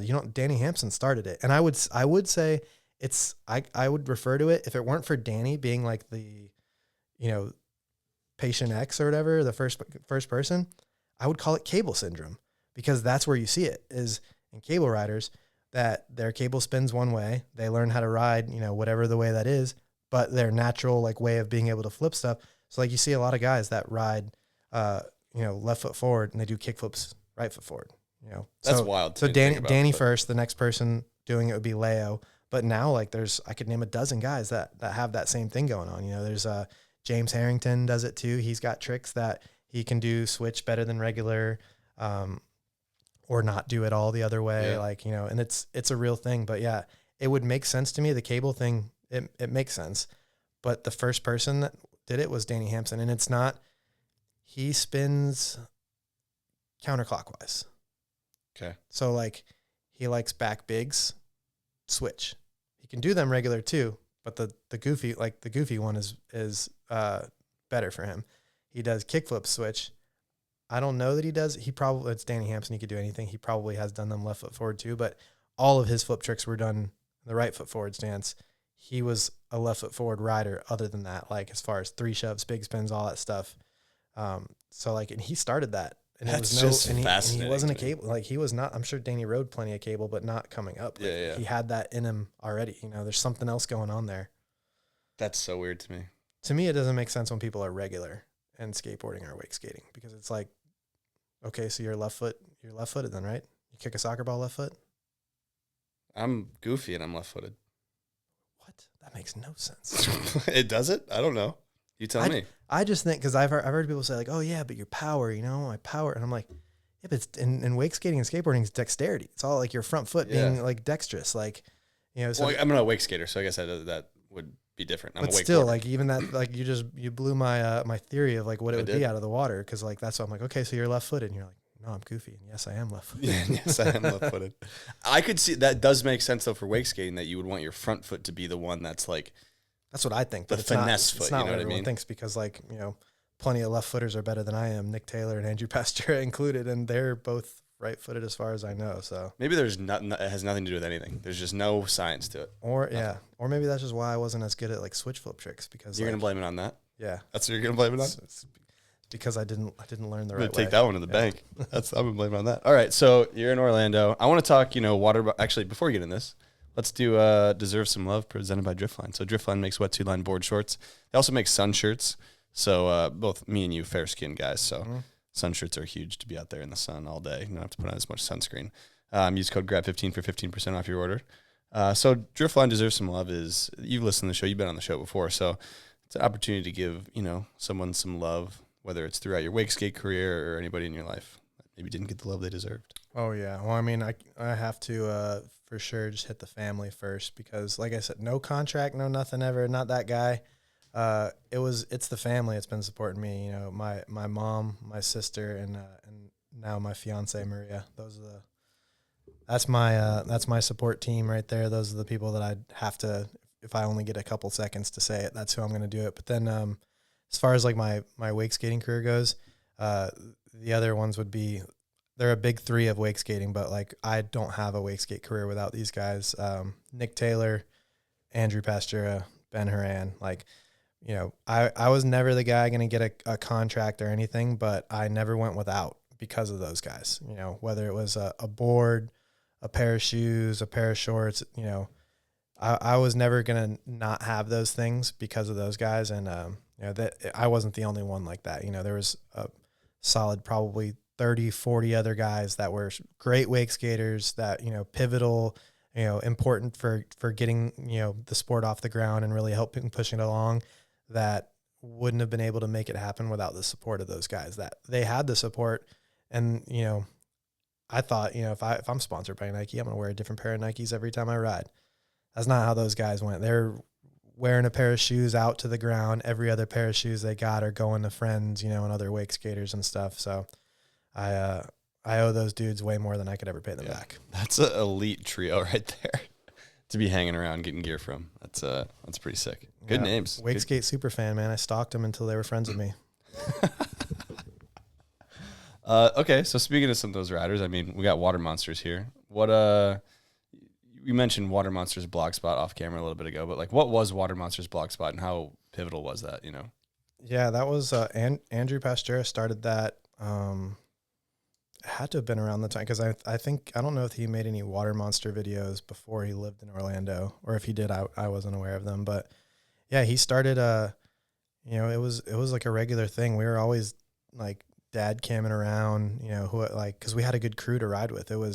I'd feel like our regular group of people that we'd ride with a lot, me, Andrew, Matt Hooker, that was like, I would say besides my roommates that I first moved up with, those were like Andrew and Hooker were like my go-to crew. I felt the most comfortable riding with them. Like, you know, I just felt like I could do my best work with them because, you know, the riding levels where it needed to be, and like, you know, I just felt comfortable. So that, you know, when I didn't feel like I was having to put on a show or anything or be good for someone, like that's when I rode my best. So those guys made me feel comfortable and confident right away. And started out riding with them. Okay, so we're talking Water Monsters. I'm looking at a Water Monsters board, and it has your name on it. What's the deal with this board? I mean, so Water Monsters was like, I think like we just started riding together, like all of us, and Andrew was constantly filming stuff, and you know, eventually he started putting up videos. Like the .blogspot was. Like, it was popping back then. Nobody knows what that, like none of these kids know what that is anymore, because like that's, you know, it was like like MySpace era stuff. But yeah, so like before we could post video clips to Instagram and stuff, you know, it was basically going to be like Alliance or Wakeboard magazine that would put stuff out on the internet, and it was like, you know, sporadically, mostly wakeboarding stuff, and it wasn't that frequent.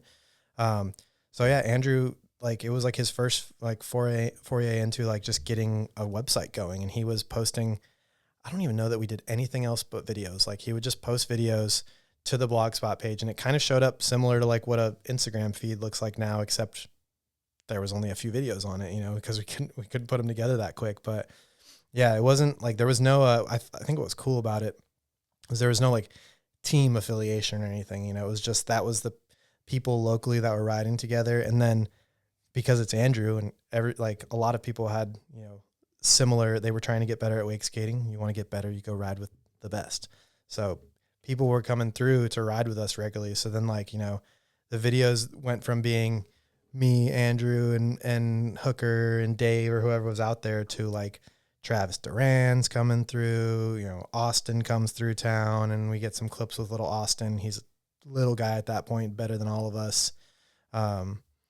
Yeah, like whoever was in town, it was the cool thing, because like it wasn't like a team thing. And then yeah, like remote wake skate started before Water Monsters. So like before this was a board company, Ben Horan and I think Ben Horan and Silas Thurman started remote wake skates, and Andrew Pastura was riding for this company out of South Florida called New Wake Skates. He had a pro model board through them, but they were made by a guy named John Ruark, handmade wake skates.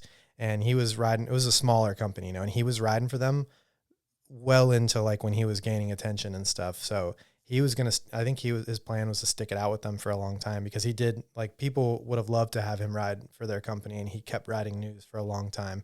I think it's just because they gave him exactly what he wanted. You know, I'm sure they were helping support in some way, that he liked the board shape, like he had input on it. So he didn't really have like a reason to switch. But when we were living together at this point, like we eventually, like him and I and Dave and some other people like got a house together, like my second house in Orlando. I live with those guys. And Andrew and Ben started talking. Ben was basically like, you know, hey, I'm working on this thing. I think it would be cool. So I believe that like it was like pretty much like Andrew and Ben were the first, like were remote. Like it was Silas and Ben's thing. They had started it.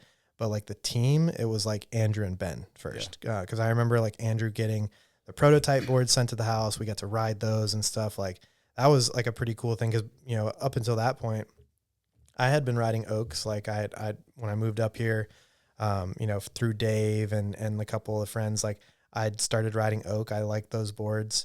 And, you know, back in that day, like if you wanted to make something happen, you go to Surf Expo. So I went to Expo and just like showed up at the Oak booth and was like, what's up? You know, and I know these guys, they know me, and eventually like started getting float boards and stuff. But so I was riding Oak wake skates while I'm like living with Andrew, and he's riding the News. And then he started getting prototypes of remotes. And I don't remember like how many seasons total he rode with remote. It wasn't long. Like it feels like it was a long time because he's got a few graphics, but like at that time, remote was almost doing it more like skateboards. They did like 2 graphic series in a season. It wouldn't be rare for them to do 2 graphic season in a season. So yeah, like Andrew had, I think I remember like his first board was, you know, it's like the original remote graphic. He had the green one, Ben had the red one. And then he had a serial. They did this like serial series. Yeah. The serial graphics were sick. If you go on remote, I think, what is it? Remote.com, remotewakeskates.com. If you go on the website, everything's still up. Oh yeah. They just put it back Almost up. Everything's still up. Maybe not everything, but. Yeah. So he had that, like the serial series board, which was really sick. I'd love to have one of those as a wall hanger. And I don't know that he did another board after that. If he did, it was like less than like 5 boards that he had with them. Yeah. And he never like said it to me. It wasn't like something he was keeping me in the loop on. I wasn't like a part of it. You know, I felt a part of Water Monsters because we were filming the videos together. You know, we were all hanging out together. Like I'm pretty sure I got it tattooed like on me, stick and poke, like before it was a board company, because I was just like, this is sick. Like one of my favorite wake skaters like includes me in his crew, like, and we're filming videos and he calls it something. I was like, I don't care if this is where it ends for me. Like, like Water Monsters is a cool thing that I want to like have signed off on being a part of, you know? And at some point he went back basically to the company New, the guy that had been making the wake skates, John Ruark, which that's what this board is made by, John Ruark. You can tell by the color of the wood. It's that dark, like really dark brown wood. It's Kumi wood, and that was just like notorious for the way that New was doing them. Every other board was made out of either like maple or pine or something. It was the lighter color wood. He went back at some point with John and started basically coming up with a new design, and eventually got some prototypes and made the switch to making Water Monsters a board company, which at the time was like outrageous. He was on like the company, you know, like the one, like Remote was to this day is like, to me, they're like synonymous with like cassette, you know, like cassette was what I looked at before I wake skated. When I came into it, what I watched, like Remote for me was like watching cassette in real time, like watching the guys do it themselves, put it together, build the team they wanted, you know, there was no one like running the show there that was like going to be like, oh, we're putting this guy on because, you know, we like him, and he didn't. No, they picked their friends, their crew. Like it was a really cool thing. I wasn't a part of it. It was a cool thing to like watch happen. You know, like I was stoked on remote wake skates. If Water Monsters was never a thing, I would have probably been buying remote wake skates, like, you know, and trying to ride for remote wake skates for my entire career.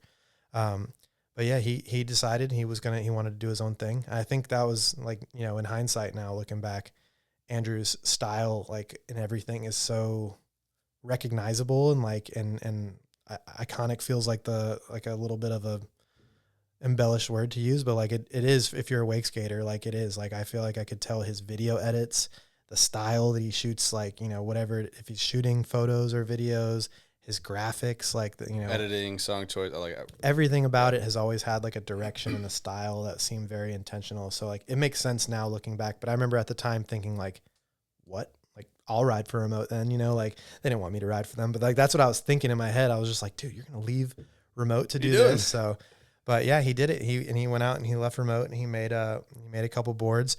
And I remember like as soon as the boards started coming in, I was like, I don't even care if these things suck or not. Like I'm riding water monsters. Like you're making boards that say water monster on the bottom. Like I'm going to ride water monsters. And of course they didn't suck. Like we had pretty similar tastes in boards at that point. I had ridden his boards.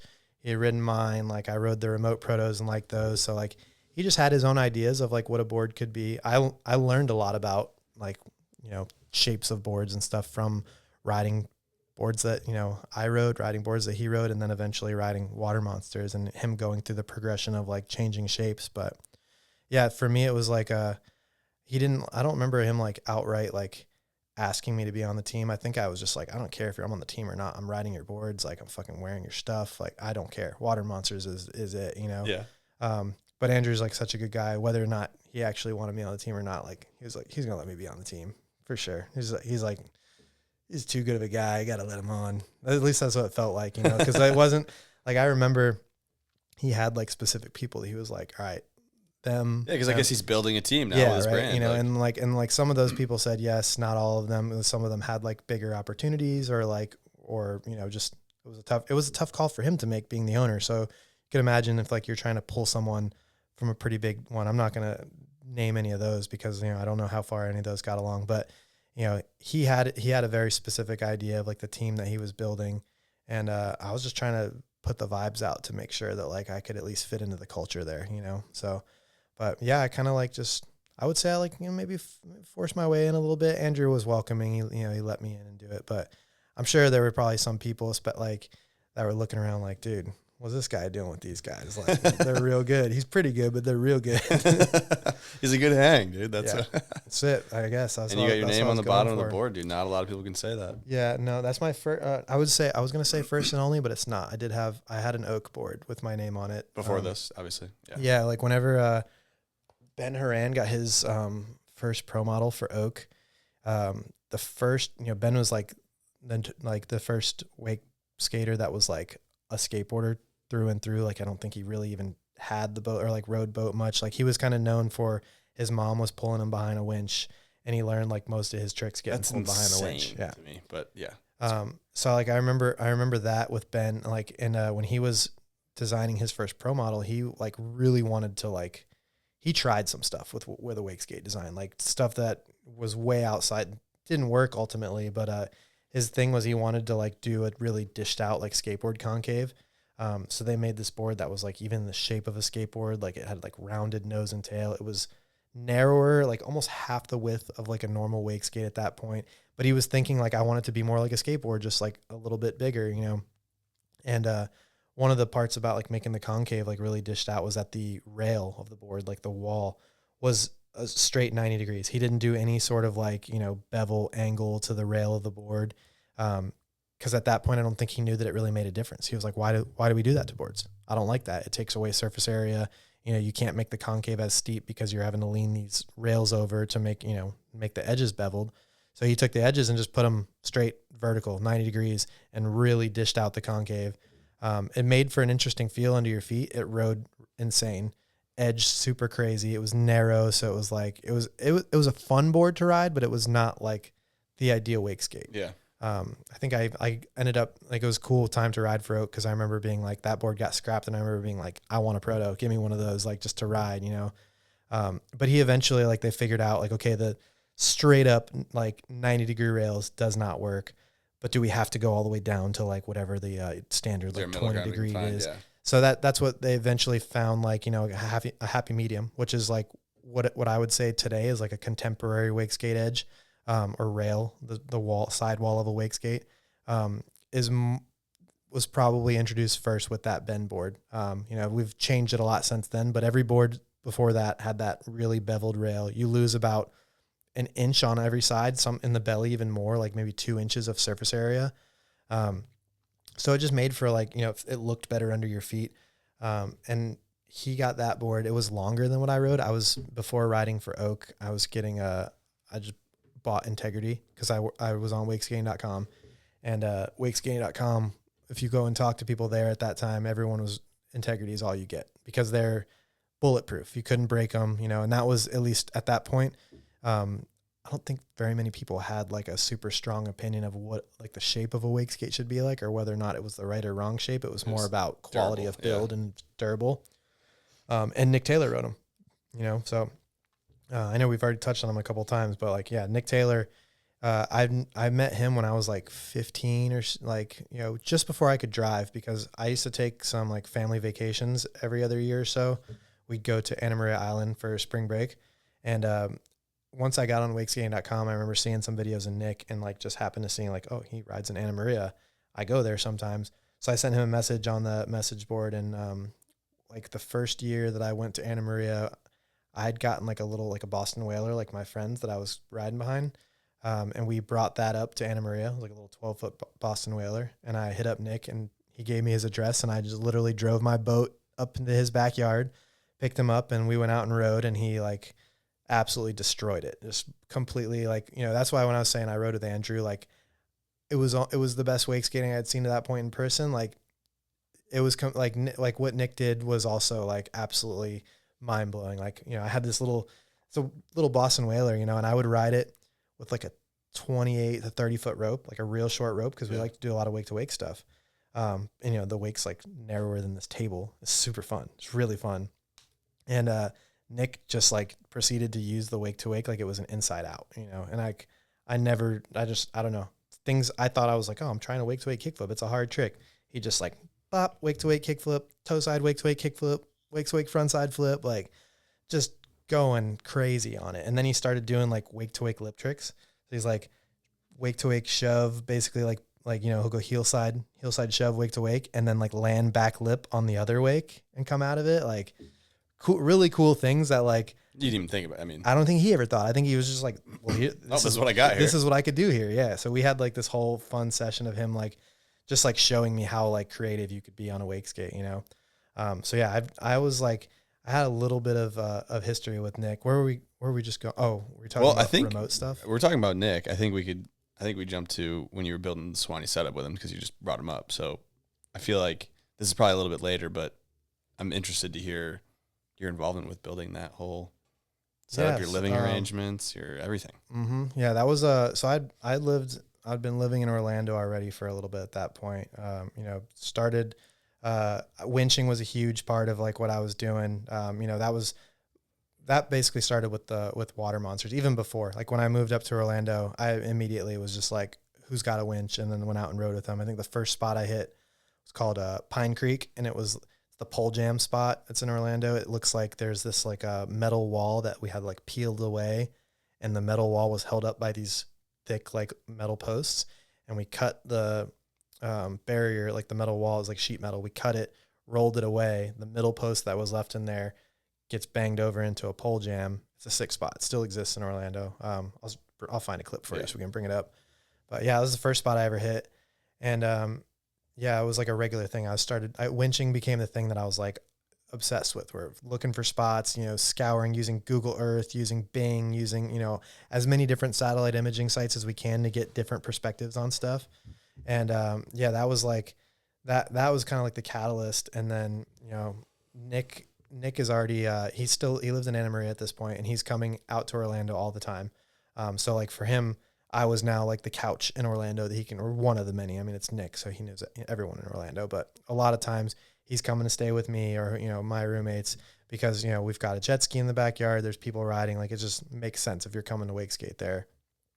So Nick's coming through a lot. You know, we're already been friends for a long time at this point, but we've, you know, getting closer and closer. You know, we're taking some trips together, you know, maybe going on like winch trips in and around Florida, and just, you know, generally riding and hanging out together. But yeah, at some point, like, I feel like everybody's done this. You get into it at some point. Like, have you not like talked about with your friends before, like what's your like dream wake park, what you would do? Oh, if we got a piece of land, like, you know, I'd build this or I'd build that. Like, we had those conversations more than a couple times, and sometimes those would escalate to like pulling out a sheet of paper and we're like like mapping it out, and we're talking about measurements, just making stuff up, because at this point no one built anything. We're just going based on like, well, I like what Metro West's run up is like, and that's about 40 feet, so let's say 60, you know, like we're just throwing dimensions out there and stuff, just drawing stuff. And I never thought like we weren't actually like planning anything, you know. It it was just like this is what I would do if I could do it, But at that time, Nick's, like I said, he's living in Anna Maria, but he's like fully taken off in wake skating. Nike, O'Neill, like he's arguably the most marketable guy in wake skating. Like, it's him and Brian Grubb. Like, if there was a deal to be got, they're going to get it. Cause like, how could they not, there's insane riders, like super personable people, like just the ideal like image that you would want for any brand. So, Nick was for sure, I would say, like in that, even, among a bunch of wake skaters that would be around in Orlando, Nick was definitely like, starting to cut out a niche for himself faster than other people, even Andrew, and Nick and Andrew at this point, pretty much similar levels of wake skating, like just as good. Just Nick is, maybe he's marketing himself a little better and just getting out there more, and I just had a little bit of a head start. But yeah, so he's starts making some money off wake skating, and at some point or another, he just pulled the trigger on buying a piece of land up in Suwannee, and he hit me up and he was like, "Hey, I've got the spot. Do you want to do it?" And I was like, at the time, like what I was doing in Orlando to like make money was pretty much what I think up and coming wakeboarders or wake skaters still do to this day. If you want to do something during the summer, you work a seasonal job of some sort, either serving tables and just working like crazy for, a set few months, and then just kind of screwing off and, getting in a van and going and traveling around and trying to ride as much as you can during the summer. I was doing a lot of that, and it was like a summer where I was like, I had started working at this like resort renting jet skis. It's called Orange Lake. It's out here in Kissimmee. And it's like a Disney affiliated resort, but they had like a small lake, and they'd have 5 or 6 jet skis that you could rent. There's like buoys in a circle on the lake, and people would rent it, and I'd push them out, wait for them to crash or come back in and go get them and keep the jet skis gassed up. But that was in the summertime, that would be like kind of popping. I'd do it for a few months and then go bounce around. In the wintertime, it would be super dead. We just like, I had a couple other wake skater friends that worked there. Dave Hansen worked there with me. My buddy Keith worked there. And in the winter, if it was 3 of us, one person would sit on the beach and watch for customers. The other 2 would take one of the rental jet skis with a rope out to like the furthest side of the lake where you couldn't see, and we'd pull each other. Sick. And just getting paid to wake skate. Yeah, that's the closest I've ever been to being a professional wake skater for sure. Right there, making $15 an hour to do some big spins. But yeah, so he's, I'd been doing that for a little bit. And it was starting to slow down. I was kind of like, probably going to have to start like picking up a second gig because it was getting slower there. I wasn't getting as many shifts. And I think I was like going to valet cars or something. That was like a thing that a couple of the guys I knew had been doing. It's like a good way to work a couple nights a week and make a few $100. And Nick was like, "Yeah, I've got this place. Like, do you want to do it?" And I was just like I was about to have to just make a decision to do something different anyways. And I was like, all right, like, what does this entail? We started talking details, and he's just like, well, I mean, how much can you give me? How much of your time can you give me? And got down to the logistics of it. And I was like, all right, like because he's traveling like, year round basically at this point. He's got obligations. Yeah. He's going all over the place. He's hitting, filming for videos. He's going to contests. He's shoots, getting flown all over the place for Nike and O'Neill. Like he was doing it, living like the real pro athlete lifestyle. And he's like, if you're down, like, he's like, this could be like a job. He's like, I'm going to have to pay someone to do this stuff anyways. Like, so basically I agreed to, move out there and handle any of like the logistics as far as like, when things needed to get done or were happening while he wasn't going to be there, having someone on the ground to say yes or no, or, just making sure stuff gets done the right way. And, I don't remember like what that really worked out to be like. I didn't have any expenses living out there. So it was like, probably like less than $1,000 a month or something that like to feed myself and keep gas in my truck. Yeah. But I'm living in the woods basically. So like he bought up in Suwannee, Florida.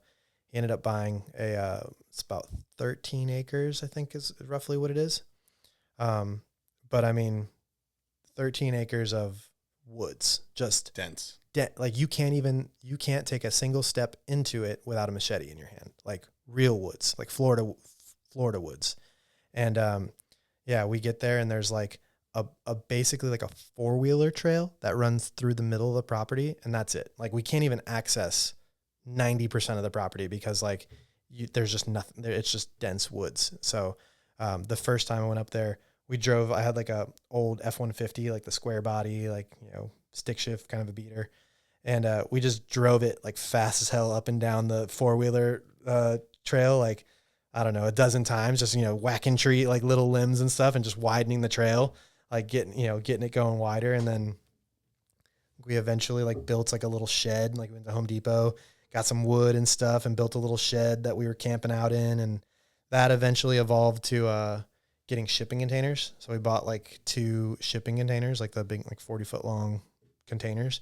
And we got them in Jacksonville for like, I think the nice one was like $2,000 and like the cheap one was like $1,200 because it looked like someone like tried to pull a piece of equipment out of it and just dented the wall. Fucked it up. Yeah, it was like all dented, but like for us it didn't matter, like it was a shelter. So we got that and we cut windows and doors into them. We had like a generator that there's no power or water, anything running in this place. So we had like a generator that we'd, run at night to like cook or do stuff. And yeah, it was tough. Like in the beginning it was fun. And then like we got into like the winter and it gets kind of cold in Suwannee and we're just in like literally Florida like cold. metal boxes. It's gotta be Florida 17 degrees cold. It's below freezing? 17 degrees cold. It was, so it didn't freeze, but it was cold enough to freeze. Like if it would have rained or if there would have been enough moisture, it would have, the coldest night we ever spent out there was 17 degrees. And I literally like, that's cold. We ran the generator all night and we had all these, like, we got as many space heaters as we could and stuff at Home Depot. And they're those like graded ones. And I was just like putting my hands and feet in between it while I was sleeping. And then like you'd fall asleep for a minute and the generator would run out of gas and you'd wake up freezing and have to go fire it back up and like grab the heater again and get warm. Like it was not sustainable. So like we got better at it though. Like we figured out, in one of the containers, our buddy Eric was also living out there with us. He, a little bit more industrious than I am, if you will, like, cutting, welding, things like that. So, he like found some plans for this, like a oil drum, like a 50-gallon oil drum that you could buy them like cleaned and recycled. And, you get a kit online for it and you get like cast iron feet and a door and a pipe and you can like cut the holes into it and turn it into a fireplace. It's called like a wood burning stove basically. And it's a 50-gallon oil drum. So it's like almost the size of the table. And we got one of those and put it in the middle of the shipping container.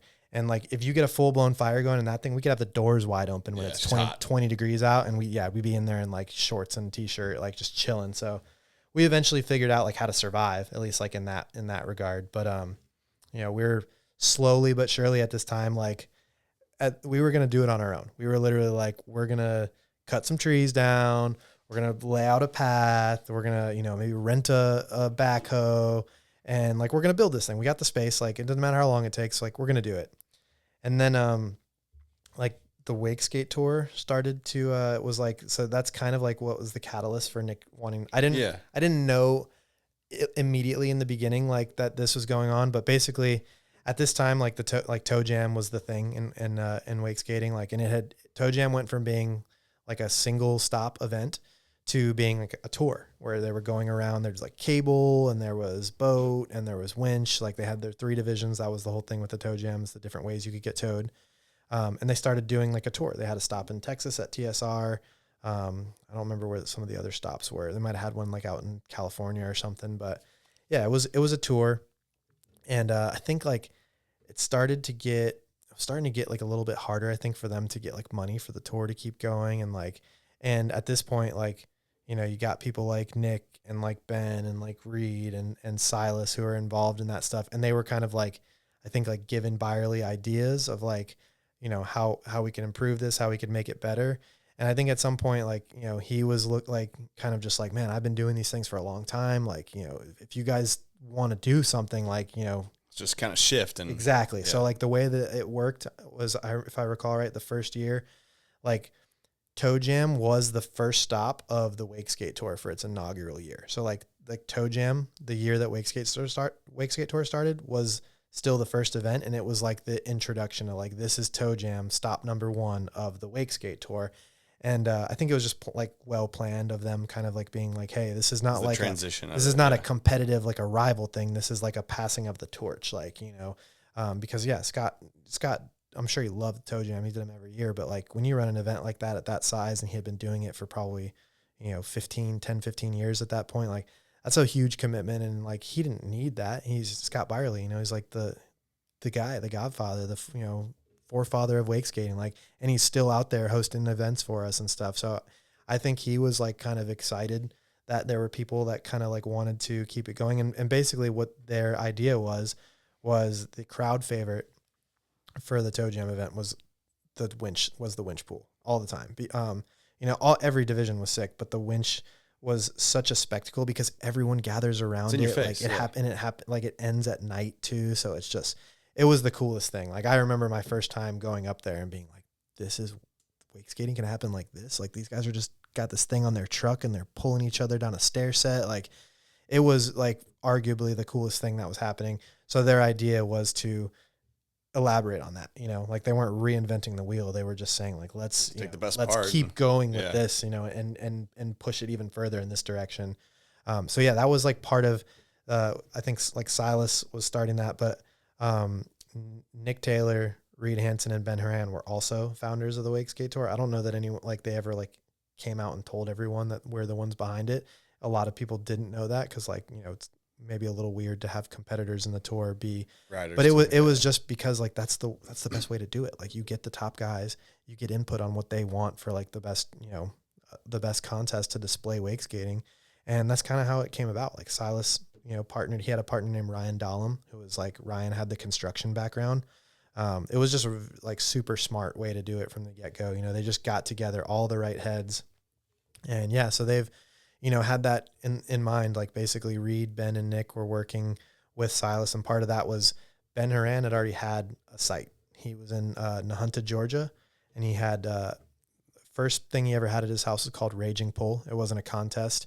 It was in like 2008, I think, and it was just like a ride day. He just like had this pool gap in his backyard that he had been hitting and putting in videos, and he just invited anyone and everyone to come there. So like every wake skater from around the country just descended upon Ben Horan's house, and it was just total chaos with like no like structure or anything. It was just, 50 people waiting in line to ride. Like I think eventually they got better about it. Like, the first day was wild, I remember, but like then they kind of like, all right, hey, let's go 10 guys at once. Like, and then we'll get another 10 guys in there. Like, but yeah, it was pretty cool of Ben, and like very forward thinking to like not want to hold a contest. He was just like, and the whole idea behind it was he was just like, he's like everybody wants to hit something like this. He's like, but not everybody wants to come ride against, Matt Manzari, Reed Hansen. Like, that's like quoted from Aquafrolics, like the scene that he has, like there's like a Raging Pull section in Aquafrolics, and he's kind of telling this story.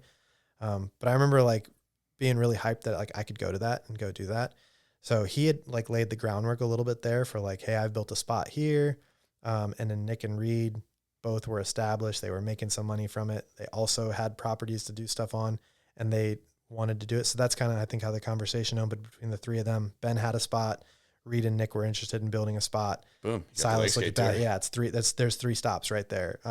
So in the beginning, I just thought, Nick, we were doing this passion project. Nick got his place and we're going to go out there and build it. Come to find out, when I get out there with him, he's telling me like, yeah, so here's the plan. Like, we've got 1 year basically to get this thing done. And, I think we went out there at like the end of a summer, like a September or something. It was like, we're going to be there through the winter, in the spring. And then next year we're going to have the first, we'll have I think it was like the last stop or something was supposed to be there. That was how Wakeskate Tour was going to go. And that was to give us enough time because like we were, I think Reed had already broken ground. So you guys are the freshest. Ben's was done. Yeah. Like, and ours was the biggest project too. So it was like biggest project started last. We were like, okay, at this point,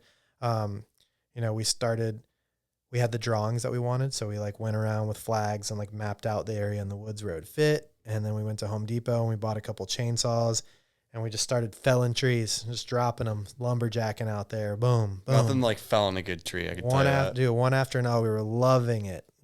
Probably dropped like 20 or 30 of those things. Like, like a few solid days worth of work of just burning chainsaws Big trees out. Going down. And we're bringing them back to home. We're bringing because these are consumer chainsaws that are meant for like trimming your hedges, So we're dropping like, huge oak trees and maple trees in the woods here.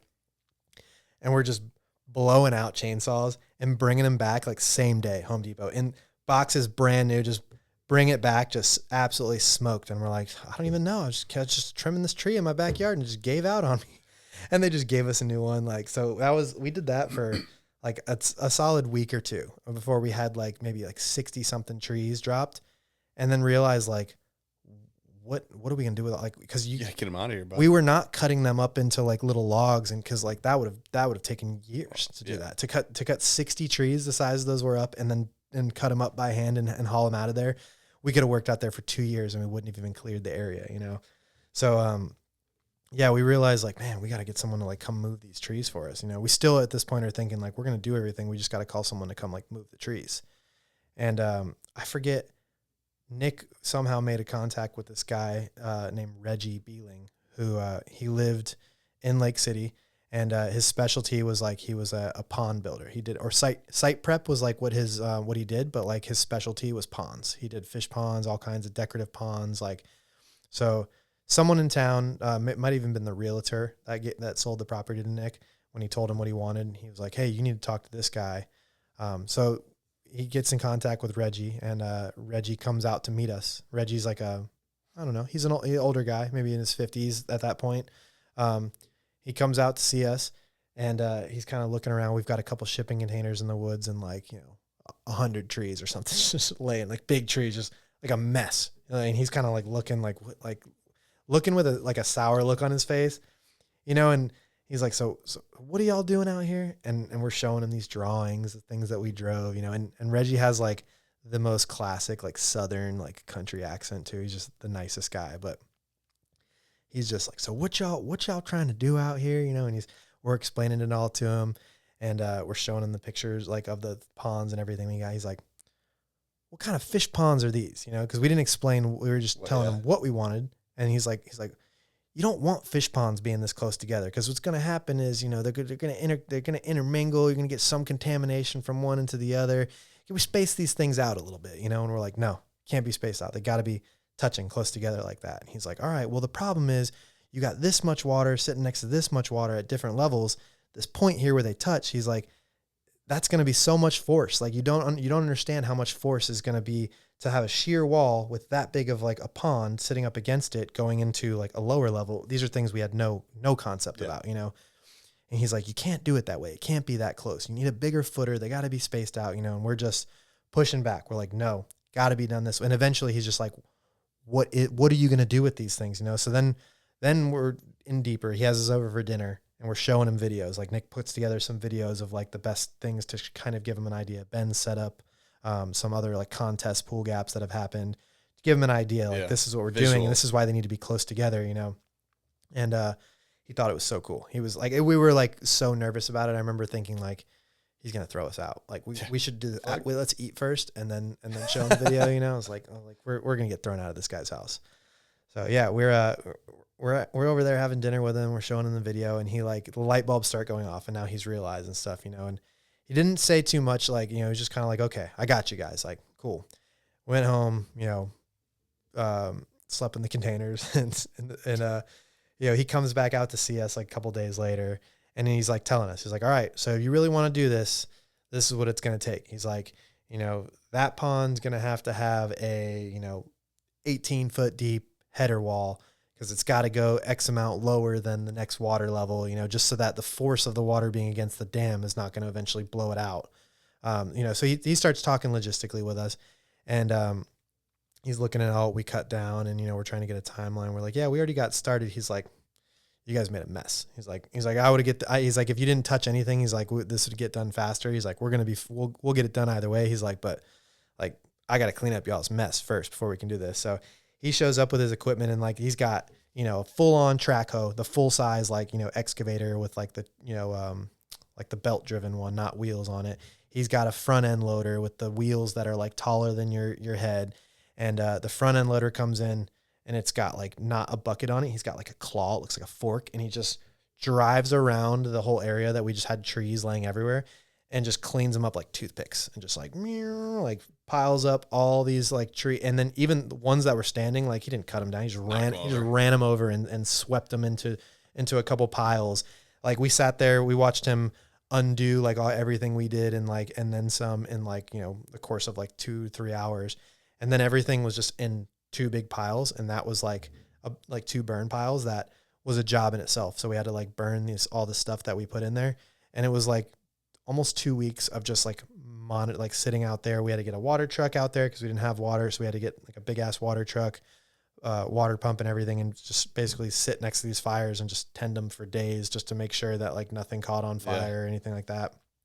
And, then like from there, every day he came, we were like, you know, it was cool because like Reggie also took us like kind of under his wing, and like, you know, I loved the idea of being able to do this by myself. Just had no clue like what we were. No idea where to start. Yeah. You know, and he was actually like hyped that and excited that we had that kind of like industrious like mentality. So like he's let me drive his equipment and stuff, you know, like I'm like watching him do stuff. He's like, you want to try? And I'm like, yeah. And he's let me get in his stuff. And like, you know, it got to the point where like after, you know, 6 months of being there, we're further along in, like, he's keeping the equipment at the house. He'd be like, hey, you can take the, you know, the 420, which is like the small front end loader. He's like, you can take that thing if you want. He's like, we're going to have to move like, you know, 10 loads of sand over here for tomorrow so that we can use it to cover liner. Like, so it got like to the point where he was like trusting of us too with his, you know, to use his equipment while he wasn't there, at least the stuff that he was, you know, comfortable with us using. And yeah, we were just, you know, digging ponds, like learning a lot about grade, like how to grade land and just like making, you know, shooting grade. So basically picking like, you know, points on the property to say like, okay, these are our measuring points to make sure that like you're building the walls on both sides even and stuff, you know, basic like construction site prep stuff, but stuff that for us never crossed our mind. We had no clue that was going to be a part of. Yeah, you dig a couple holes, you put some water in it, you jump between them. I was like, well, we'll put a bunch of dirt in a circle and then we'll put a liner in it and we'll fill it up with water. It's fine. I've done it before. Yeah. So yeah, we're learning like basic construction stuff from Reggie. And at this point, like, you know, Nick is flying in and out for stuff. You know, so there'd be projects that we do all together, and then there'd be projects where he's like, hey, I'm going to, you know, the Philippines for a month. Like, you got this. And, you know, in that month, the whole reason why I was like there and getting paid to be there was like, you know, okay, cool. And this month while you're in the Philippines, like I'm gonna be working like in the sun, setting posts like for the header wall that's going to go on the second dam, you know? And like, there was plenty of things that like, to this day, he knows, he's like, I bet that sucked, but like someone had to pay for it, you know? And like, there was some days where I was just like, dude, if you were there this day, like it might've not got done. You might've just said, F it, let's get out of here. Like, cause there was I specifically remember like the first like dam and drop. Cause we ended up doing 2 drops. We had like, you know, like a 60-foot long pond to like a 5 or 6 foot drop, and like another 60 to 70 foot long pond, and then another like 5. So 2 drops in, you know, in procession with each other. We laid all the sand first for like the rough outline of like, okay, here's the outline of the first pond. Here's the outline of the second one. And we did like the first dam up top first. And I remember that one being really easy because we were setting posts in sand and land that we put there, you know, so it was just like clean dirt and sand to dig holes and set stuff in. When we did the second dam on the bottom, it was actually getting dug into the ground, and it ended up saving us money because there was clay there. So like we needed liners for the top 2 ponds. The bottom pond didn't need a liner because it was clay. So what they end up doing is they dig down deep enough till they hit what's called blue clay. There's red clay and blue clay. Red clay is like what you see at what's at Valdosta, like all around, looks and feels like clay. Blue clay is there too. It's just deeper. It's like what's at the bottom of the lake. And what they'll do is they'll go down, hit the blue clay, pull a bunch of it out, make a pile of the blue clay out there, and then they line the whole lake with it. They almost like make a ceramic bowl in the ground. That's like a common way that ponds are built in like Georgia, northern Florida, a bunch of the south. Anywhere where you can get that blue clay, if they're building ponds, they'd rather not use liners because it's way more expensive. So that's like a big thing. Like when we were digging, it was such a gamble where Reggie was like, the difference in like having this clay here or not, like you won't know till you dig. The difference in not having it could be like almost $100,000 because that liners are expensive and the process of laying them is laborious. So yeah, we're like, you know, got lucky, got that clay there, but yeah. So, and what ended up happening was, the first year I said it was like going to be the last stop of the Wakeskate Tour, right? That was like in September, I think, which, August, September in Florida. Really hot. Hurricane season. Well, that too. We got hit. Hurricane. 100-year flood. I'll fill those pools up. Yeah, that's what we thought. But the problem is we didn't get like the pool. It was like 90% done. We had liners in covered in sand, which like if you went to Suwannee now, it's intact, ready to go. You just mow the yard. I was going to ask, actually. Mow the lawn all around it, still sitting. It's like a monument. The thing is built proper, ready to go. But to do something that way, you have to bury the liners underground. The liners cannot show at all. If the liners show at all, they cook in the sun and they eventually dry rot. I think that's pretty much what is happening to Reed Hansen's like Battle Falls place now. He sold it. Last time I drove by there, I looked, there was no no water in, and the liners are all showing. And I talked to him about it, and he was like, yeah, they try to fill that up. Like, as soon as the weight of the water gets in it, it's probably going to just blow out in a spot because it's gotten dried out from the sun. So, yeah, in Suwannee, we buried them all. Every liner is, like, under, like, 4 to 6 feet of dirt. So, like, you have no clue liners are there. And we had just got done. Laying the liners was, like, the most work. Like, you have all these strips of, like, this plastic material, but it's not big enough to be in, like, a 60-foot by, 40-foot long pond. So you're getting it in like strips of like 20-foot widths, and they're coming in rolls of like 100 feet. So you have to seam them together. To seam them together, you put 2 seams together, a bunch of people get in a line along the seam, fold it over together, fold it over a second time, and we'll like put some adhesive on it, lay some dirt on it. And then like you're doing that all along the way. You're not just like laying the liner and dump. You're laying the liner and then burying that section, and laying the liner and then burying that. It takes forever. Like it was weeks and weeks process. But like once the liner was in, you're ready to put water in, sod. Like, so we were like in the home stretch. Like we're probably in like August here. Liners are going in. We're going to start pumping water into this thing. Storm hits. And because there was no sod, like all around the ponds was just sand, sand and dirt.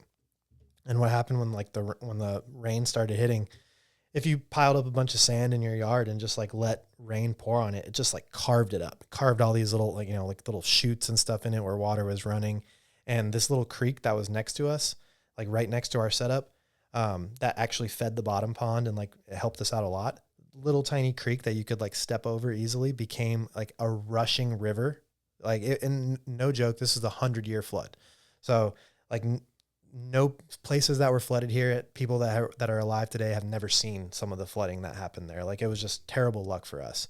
But what happened was because that creek kind of ran along one side of the pond setup, as it got wider, it just eroded like once. So it looked like if you took our huge setup that took us like months to get to this point, it looked like if you just took a buzzsaw to one half of it and just cut the ponds long way, all the way down the whole inside wall for top, middle, and bottom pond just came down. Just a river just tore it up, and that was like a couple weeks before our event. So we're just, and the rain wasn't stopping. Like I think like Nick was gone. He was out of town, and I'm like having to like tell him like, dude, it's over. Like we're done. Yeah. And he's like, no, it's not that bad. Like it can't be that bad. And I'm like, I'm telling you, dude, like the water's getting ready to come in the shipping container. He's like, what do you mean? And I'm like, like, it's going to come in tonight. Like I'm literally having this conversation with him, watching this flood just like inch its way towards our house. And I'm like, I gotta go, dude. I was like, I gotta get in the car and leave. I'm going back. I gotta go back to Orlando. Like the other guy that was staying out there with us left too. Like same thing. His container was further down the trail than mine was.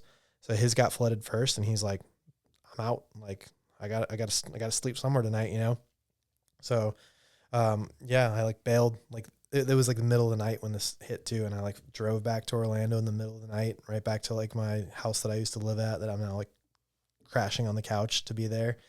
And Nick got back a few days later. He flew into Orlando, so we're like kind of like brainstorming a little bit. We're like, what do we do? Like, do we tell him we screwed up? Like we don't have a last stop here.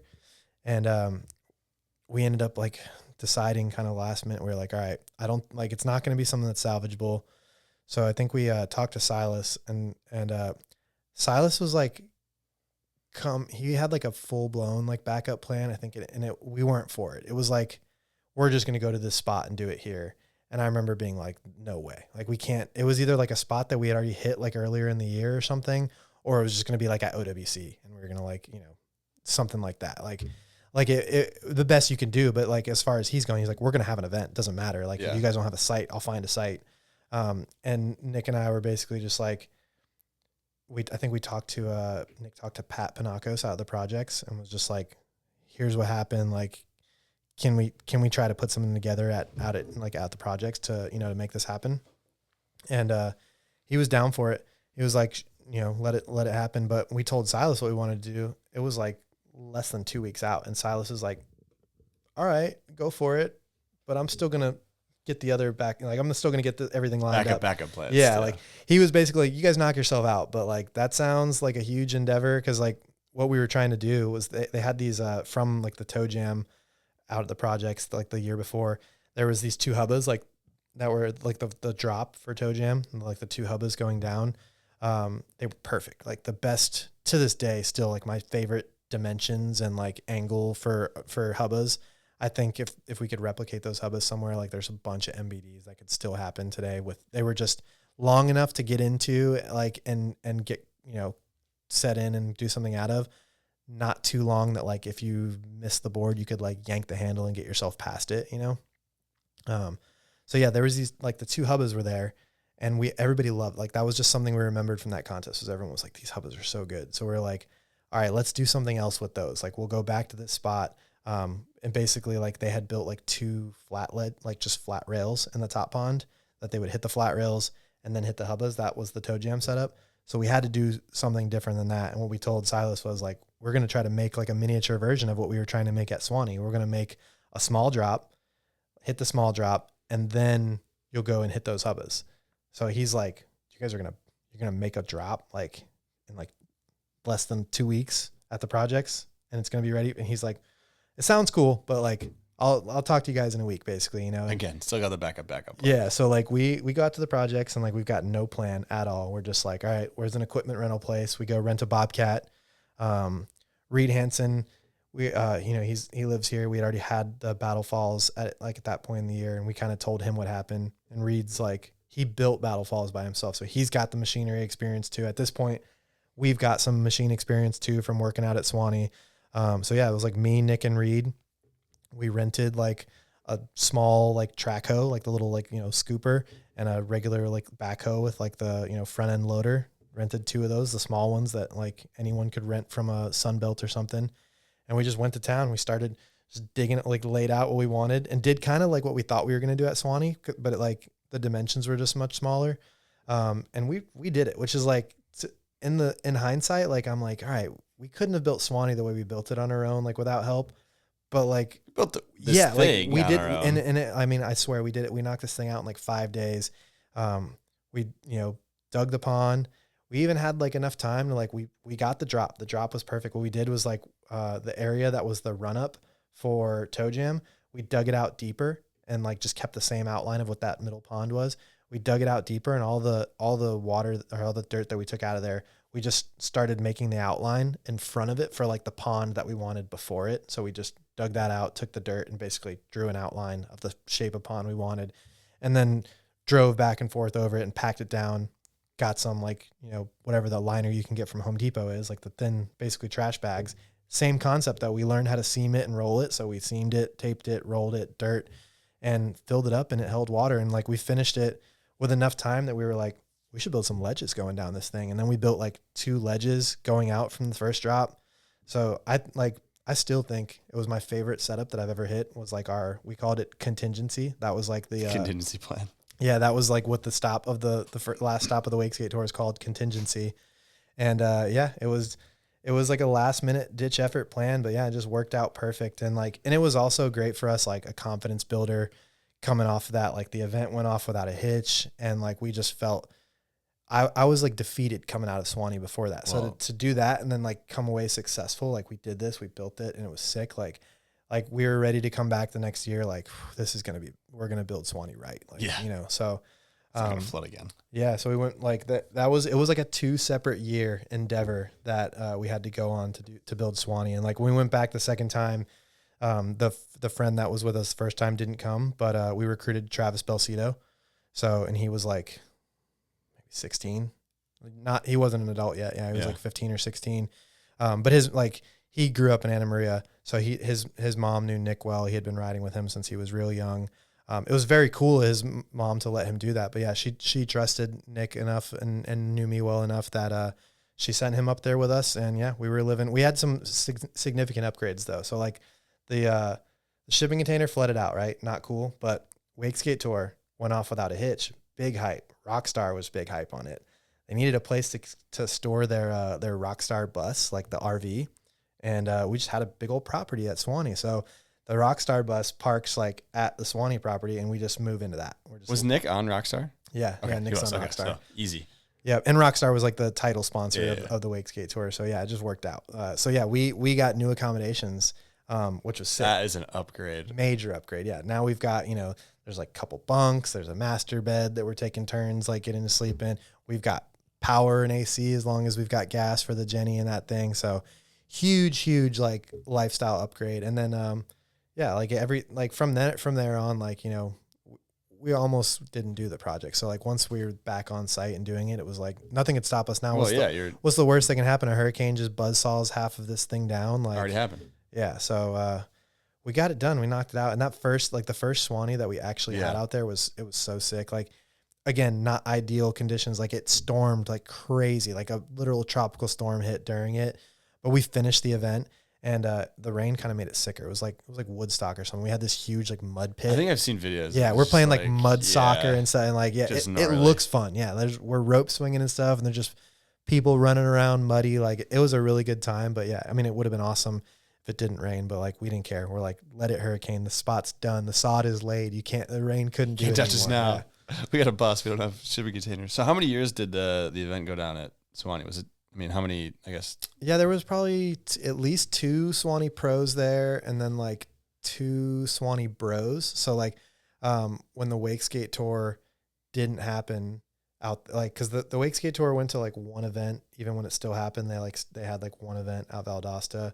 That year, we still held a Suwannee Bro, which was just Nick's, like, he changed the flyer from Suwannee Pro, changed one letter. And it was like basically what Raging Pole was. Yeah. Just like a come ride, come hang out. Anyone could come camp and everything. And from what I've gathered from, like, asking people around wake skating, like, most people have better memories from the Suwannee Bro for the same reason of going back to, like, why Ben wanted to do Raging Pole and have it just be a ride day is because, like, they have better memories because they participated, they rode in it, whereas like a Wakeskate Tour was sick for like, us to watch as wake skaters and to be involved with, but for the spectator, like I still think they were there having fun, but if you were a spectator who's also a rider, like you're probably hungry to ride and participate. And it's not like Valdosta where there's a full size cable spinning that you can go get your laps in. Like same concept though. Like you imagine going to watch yard sale or something and there's no cable there. Like you're probably stopping at a cable on the way home or something. Cause like you're ready to go. So yeah, the Suwannee Bros seem to always have like a special spot in wake skaters' hearts because it was one of those things where it was like, okay, we don't have funding for an event. Well, what can we do? And we have this kick-ass thing we just built. Which I mean, Nick Taylor still just came straight out of pocket to do that stuff. It's not free once you have that done. Like to do an event the right way, there's a couple of things you need. You cannot have you need bathrooms. So porta potties and a dumpster was basically like, it's not too much, but it's probably still a few grand for Nick to like get that stuff out there on the property. But that's about all it took. That and like a little, an insurance, like little insurance coverage or something. Interesting. I was always curious on the events that happened afterwards, like the Suwannee Bros. And I think like it would be cool. I mean, the Wakeskate Tour is not going to come back or anything like that, but like a good mix of like, hey, Thursday is Suwannee Bro. And if you want to come ride, like you do sets of 4 or 5 or whatever, then the weekend after is like the event. So the people that are there watching the event, they rode it. They get a nice feel for it, a little bit more connection to it. But yeah, it's tough to go to an event and see the setup and be like, I would just love to ride that. Nick called me like earlier this year and was asking like, if I would be bummed if he sold Suwannee. Oh, he still owns it. He still owns it. Yeah, and it almost he to this day still owns it. He guess he got an offer. That's why he hit me up. He had an offer that was like too good to turn down, and I was just like, I don't know what I didn't feel any type of way about it. I was like, dude, if you could get out from this project, because like, he didn't even come close to breaking even on that. Like he just spent his life savings to build that place, and you could not sell it for what he spent because nobody sees the value in it besides and the cost that it takes to turn a piece of raw woods into what that is now is like, it's over $100,000, like it would be tough to try to recoup it. So, but he got an offer that like basically he would have broke even and maybe even made a little bit on it.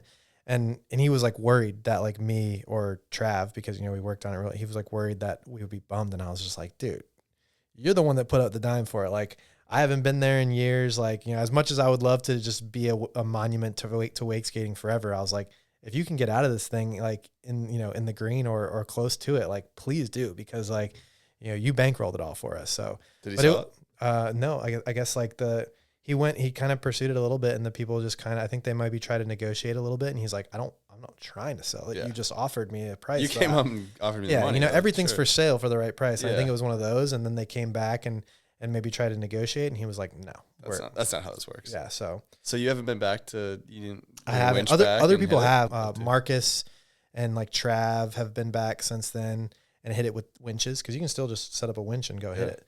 But it's, takes a little bit. You got to mow around the edges, because the grass around the edges get, too tall for the rope to even like get through walking it back and forth. So do a little maintenance around the edge, couple like tree, like a big tree that was like, in the foreground is like fallen down now, but it looks cool. It kind of looks more like a natural. It's sick because it was built so well that like nature eventually takes everything back, but it was built so well that like it has taken it back. So it doesn't look like this fresh, like setup cut into it. Yeah. It looks a little bit more like it fits into the environment. Like, was this now naturally here? That's what I think. It looks almost more like it's starting to resemble like a natural winch spot. It doesn't really look like pretty sick. A pool gap or a setup or anything, because it's so big and it's got so much natural stuff around it now. Yeah.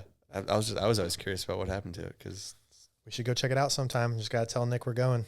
All right, Nick, come back to the lower 48 button. Let's do some kickflips. No, he doesn't have to come. We'll just go. True. All right, Nick, we don't need you, bud. We'll send him the clips. Yeah, he can come if he wants. I guess we'll allow it. Yeah. All right, let's talk. Let's pivot to talk some wake skating. So maybe the more present future of wake skating, because you were talking about the Wakeskate Tour ended, so no more money. Wakeskate Tour is done. Do you know? I guess obviously Rockstar pulled out of all the water sports. Wakeboarding, probably other sports too, but wakeboarding, wakeskating, they were done. So immediately after that, what's the energy and the vibe around wake skating? Because you're very intertwined with this. Is it kind of doom and gloom of like, man, this is kind of a big hit, Wakeskate Tour is gone, like riders are getting dropped, etc.? Like, what's it like around that era? Yeah, I mean, this isn't too long ago. It did kind of all happen at like sort of at once. I don't remember, like doom and gloom is not the right term, because like it was like the Wakeskate Tour was sick, but also like at that point, like we weren't gonna like stop like having gatherings and stuff, like we did it after that. We did Suwannee.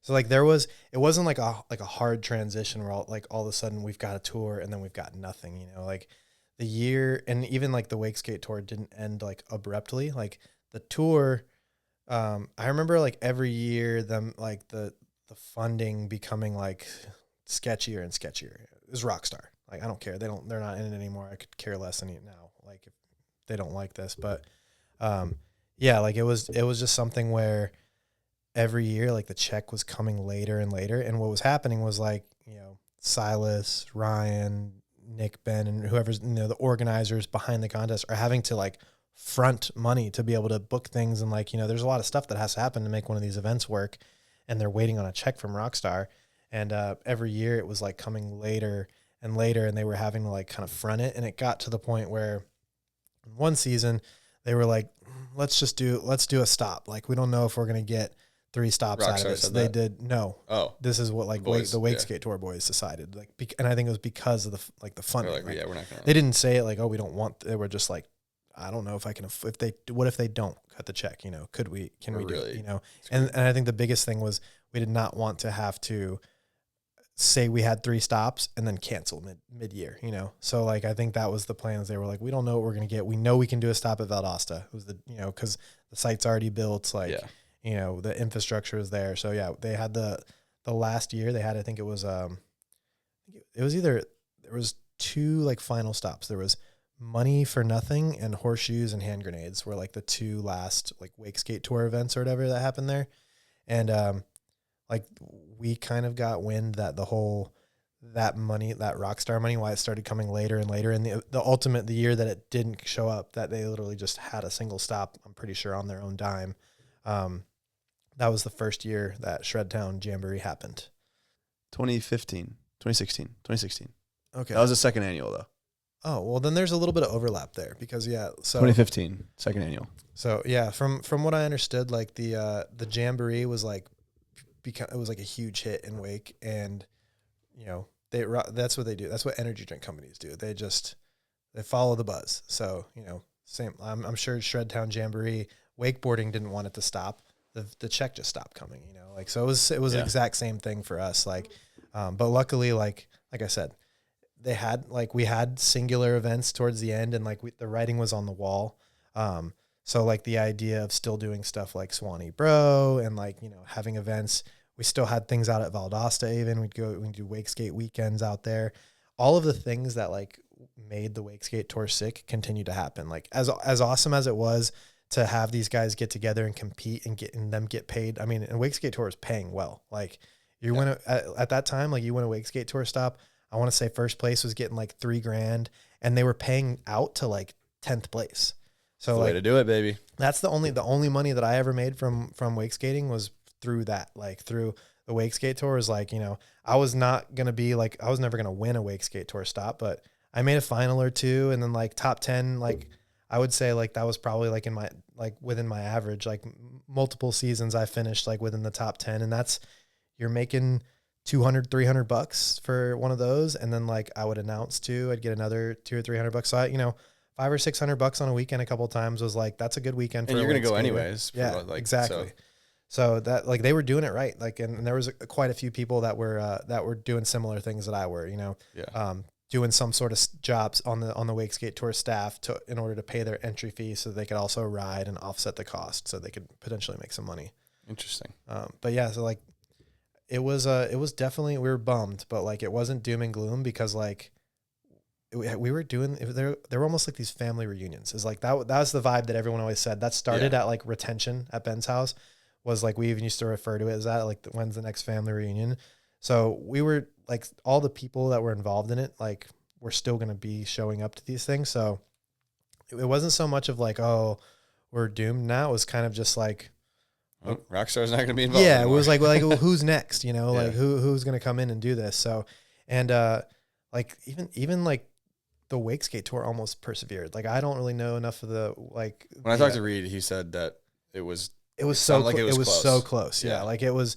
I remember them being like and it potentially would have been growing because like it was still like up to that point the metrics of like that's what Reed was saying. Videos and everything, they were getting better and better and better. Yeah. To this day, like they still did really good numbers compared to other like anything wake related. So yeah, like we thought that there was going to be something new that would happen and like it would potentially get bigger. Like at that point, like Rockstar even started like it just.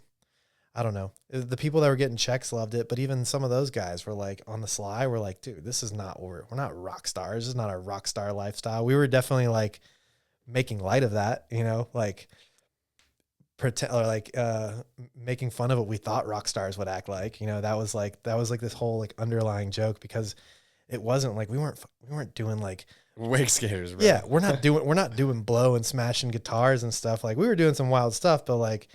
The rock star thing was definitely not like the vibe, but we were taking the checks, whatever we needed. So, but yeah, I remember it wasn't like super somber, like doom and gloom. Like we were, thinking like, okay, so like, yeah, a couple years of like Suwannee Bro and like Wakeskate weekends and like something else would get put back together. Like even the Wakeskate, I don't even think we thought like something else. Like we thought the Wakeskate Tour, cause like Silas and Ryan. It was Ryan, so successful. It was going so well. Like, and I think their idea for it was always like, I definitely had some conversations with Silas and Ryan where they were like, our goal would be to like pass this off to someone, like not like wrap it up, would be like to like transition and like give my role to someone else and, and keep it going. Yeah. And grow. Cause like that was the trajectory that it was headed on. Like it really kind of, I would say like blindsided. It was like we didn't think that it was ending while it was ending, we just thought like it was just transitioning. That's how wakeskating's gone. That's how wakeboarding's gone. There's all kinds of like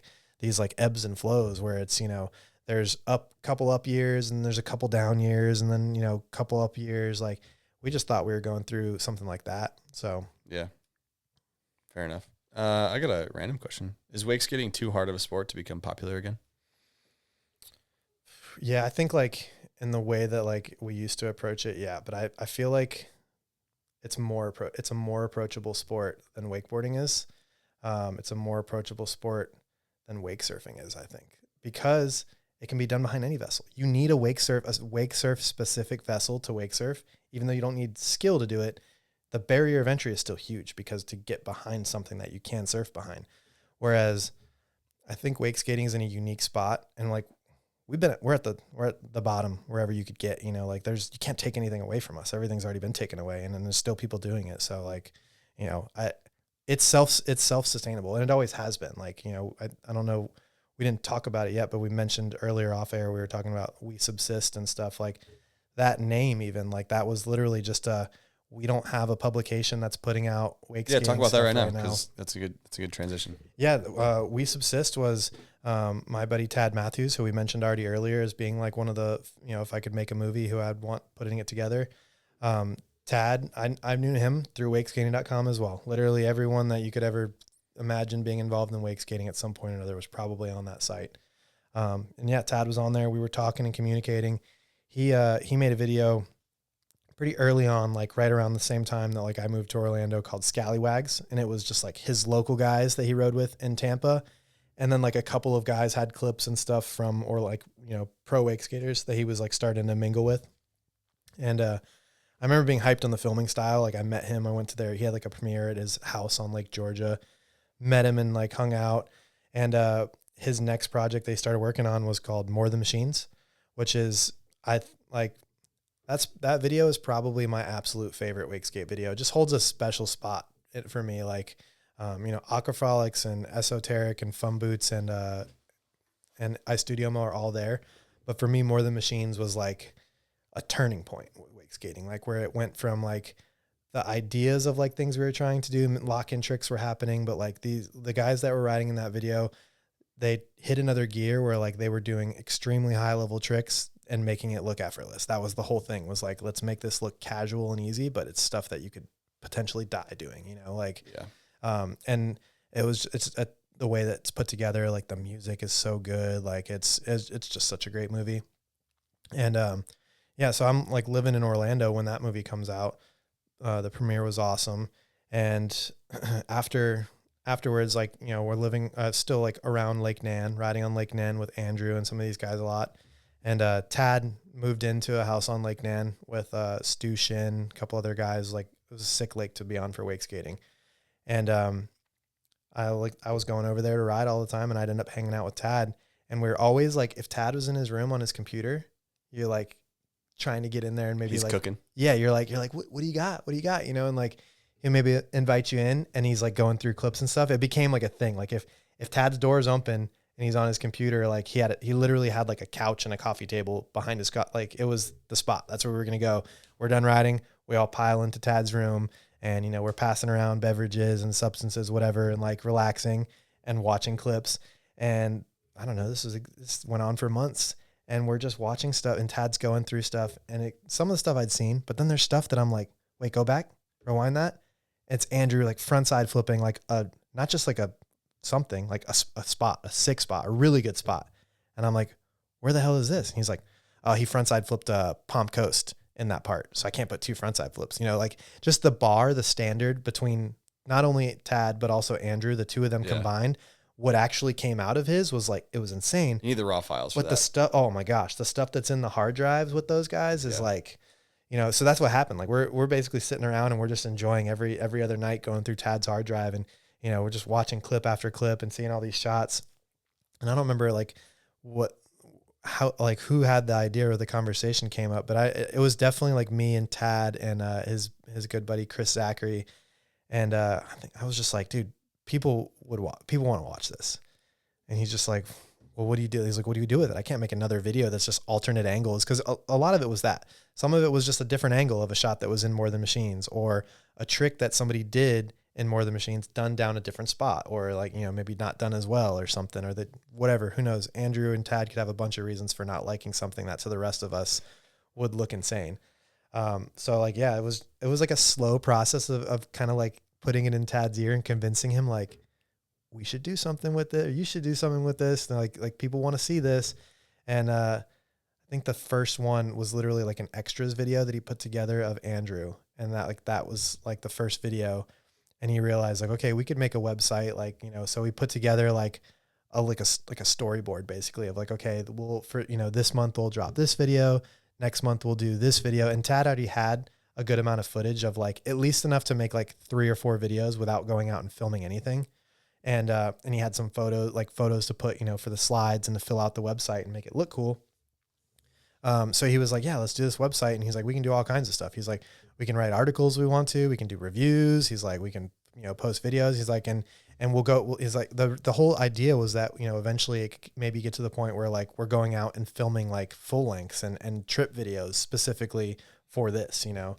But yeah, it was basically just like B-roll footage that was so good. That was not B-roll footage at all. What needs to be seen. Yeah. And like, I remember like it came on so strong too, because like it was right, like summer was over and Tad dropped this video of Andrew called like Long Live the King, which was like the big part. It was like all of the footage that didn't make it into More Than Machines, a couple clips and things that were just filmed after the video came out that were still really good. And he dropped it like on like Thanksgiving or something. So everyone is at home. Like, you know, it wasn't something where like you could have missed it. Like he dropped it like when people were starving for content, and it was just like maybe better than like I think there's some people that might like that part better than his part in More Than Machines, just because it was like 2 songs and like really sick. But yeah, he had that one immediately. Like he's living with Stu Shin at this point. So like goes out with Stu Shin on the boat, who is arguably the best person to ever ride the boat. Like there's people way better at riding boat than him. You got, you know, people like Reed and Coco and stuff. But if you ask those guys who their favorite wake skater is behind the boat, most of them, like Stu's like, pretty sure Reed said that. Yeah. He's that guy. Stu is like, especially, it doesn't matter if you liked boat riding or not. He was one of those people that was like bridging the gap, because he was doing things that they weren't boat tricks, but he was doing them wake to wake. You know, he's doing all kinds of flip tricks and like 360 big spins. And yeah, like, so Tad's living with him, or like right next door to him, basically at that point. We drop a couple videos, like the Long Live the King was the hammer. That was like, people were like, okay, this website is favorited now. You know, that was how like you start with the King and, you know, get people's attention. And then we started peppering in other videos. But like, I mean, the Stu video on the boat was like one of the first ones after that. And it was just a banger of an edit, like such a good song. I think that it ended with a wake to wake backside flip, like an MBD, up until like, I think no one had done it until like Coco just did one like recently in the past couple of years. But like out of nowhere, internet videos got a wake to wake backside flip in it. Like it was just it seemed like every video for wake skating, every video was like breaking the internet as far as wake skating was concerned. And they kept rolling. They kept coming out. Like we started like, you know, do little interviews. I wrote a whole article one time, because like our, you know, thing was like we wanted more people winching. So I wrote this whole long article about like how, because people were like stealing spots. At least that's the way we looked at it. Oh boy, here we go. Yeah, I mean it's what was going on. You don't own a spot, like, bud. Yeah, I do. I found it. You don't own it. You didn't know about it. You wouldn't have seen it if it weren't for me. You don't own a spot. And yeah, so that's what we were like having issues with, like the problem is not that I don't want you to go to the spot and hit it. It's that the next time I go to the spot and hit it, and I get kicked out because you curse somebody out while you're being a dick. Like, you know, like that's what was happening. Like, and so we like, that's where like the caginess, because it didn't, like outside of Orlando, no, you don't have to worry about people stealing your spots. Like you'd be lucky if you could find someone that would want to go with you, you know? Yeah. But like at that time, like in like the, you know, 2010s and, you know, 12 of wake skating in Orlando, like there were 5 or 6 different crews of people that had winches that were out looking for spots, you know, and some people found spots that others didn't have, like, you know, so there was definitely like some caginess about that.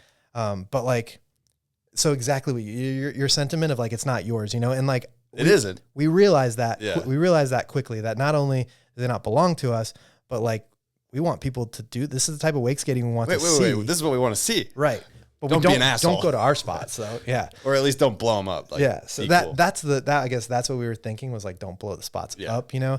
So I wrote this whole article basically saying that, of like, hey, we're not dicks. Like it's not. And I think the whole article was called like Locals Only, because it was, you know, in the end, like people were not stoked about it. Like they definitely knew that we were like gatekeeping stuff, but we had good reason to. Like I know Davis talked about it in his Shredtown episode, where like the guys moved here and they eventually moved back to Texas because like there's better spots in Texas, and a lot of the spots that were that were here had already been hit by wake skaters. And I like Davis and I are great friends now. We hang out weekly playing disc golf together. I like where this is about to go. But I had to like come clean to him at some point and be like, hey, Dave, so I was definitely like commenting on your videos back in the day and like talking mad shit. Like, sorry. And I was thinking like, I was like worried to tell him, like, because me and Tad both play with him a lot, you know? And I remember telling Tad, like, dude, like, are you going to tell Davis like that was you doing Rip City back in the day? Like, you gotta come clean, dude. So I was like, are you going to tell him or what? He's like, oh yeah, I'm sure he doesn't care anymore. So I told him, and he's like, he could care less. He was just like, he's like, dude, I know. He's like, we knew. We saw you guys hit the spot. And I was like, dude, that's weird. We did not like when you showed up to the spot to do a 360 on a spot. We've already 360'd on a wake skate. Like, so I got another question for you. You You get a cover doing it or something, you know? Like, and he's like, yeah. He's like, that was lame. He's like, and then they went back to Texas and they started hitting spots that you absolutely could not hit on a wake skate. And I was like, all right, this is sick. That's how it should be done. Yeah. So what do you think about wakeboarders hitting wake skate spots? I mean, I don't really care too much now. Like I used to care before. What would 2012 TJ have said? Is my clip out in the spot yet that I found? Is it out? Like the clip is not like out. If I'm sitting on a clip at this spot. Yes, but the wakeboarder doesn't know. Because of course not. How'd they find? I would be bummed, but like they wouldn't have found it. I mean, there's spots all over Orlando right now that you don't know about, and that all the people that have winches and would love to go wakeboard on them don't know about, and they do belong to me as far as I'm concerned because they're sitting in my Google Earth and not. Yeah, you haven't seen my Google Earth. Yeah, well, there might be a little bit of crossover there. There might be some crossover, but yeah, I think I'm for it because like a lot of spots can be hit in a different way. So I feel like, true. All right, so I'm not on board at all. If you hit the spot, that's a wake skate spot, just like a wake skater hit it. Like, I mean, if you're not as a pro rider, if you're just like someone that's winching, like I think that's actually the progression for people. Like if you wanted to get into winching, like, but like it's tough to say there's a safe way to do it, but I think a smarter way to do it would be to approach spots like that. You know, like there's a bunch of wake skate spots that they're not safe by any means, but it's a better place to at least hone some skills and figure it out. Yeah. But yeah, like for like the pro level, I'm not for it at all unless they're hitting it in a way that like you can't hit. And I feel like that doesn't even wakeboard or wake skate doesn't really matter. If you're going to a spot, and maybe this is old head, but like if you're going to a spot and you know tricks have been done on it on a wakeboard or a wake skate, just don't do either of those. Like wakeboard or wake skate doesn't matter what it was done on the water. Like if a wake skater front lipped it, like don't front lip it. Like yeah, I agree with that. I feel like that culture exists in across board sports though too. That's not like it is, but I do feel like a snowboarding it's thing. Kind of getting to the point where like, how are you going to expect a young cat to know? Yeah, maybe not in wakeboarding. No, it's already there because there are wake skaters that like it's happened like in the past couple of years that people have gone to spots that other wake skaters have been to and done tricks that and like have it, you can't blame them. Straight up did not know because the video's not on the internet anymore. How are they supposed to know? Like so I mean like but that's kind of like what like a little bit of that like some of the articles and stuff we did where we subsist was like acknowledging that. So like I basically wrote in a whole like instruction manual of like here's how I found the spot that you guys that was stolen from us. And I'm not saying it belongs to me. I'm just saying if all of us were doing what I'm doing, we'd have like 100 of these spots and there wouldn't be the same 12 spots that everyone's going to and overhitting. So that was like, I guess that was the sentiment, but it did not come off like that when like, and it's not just me, but I'm one of the only people that's probably going to own up to it and say that it was me doing that.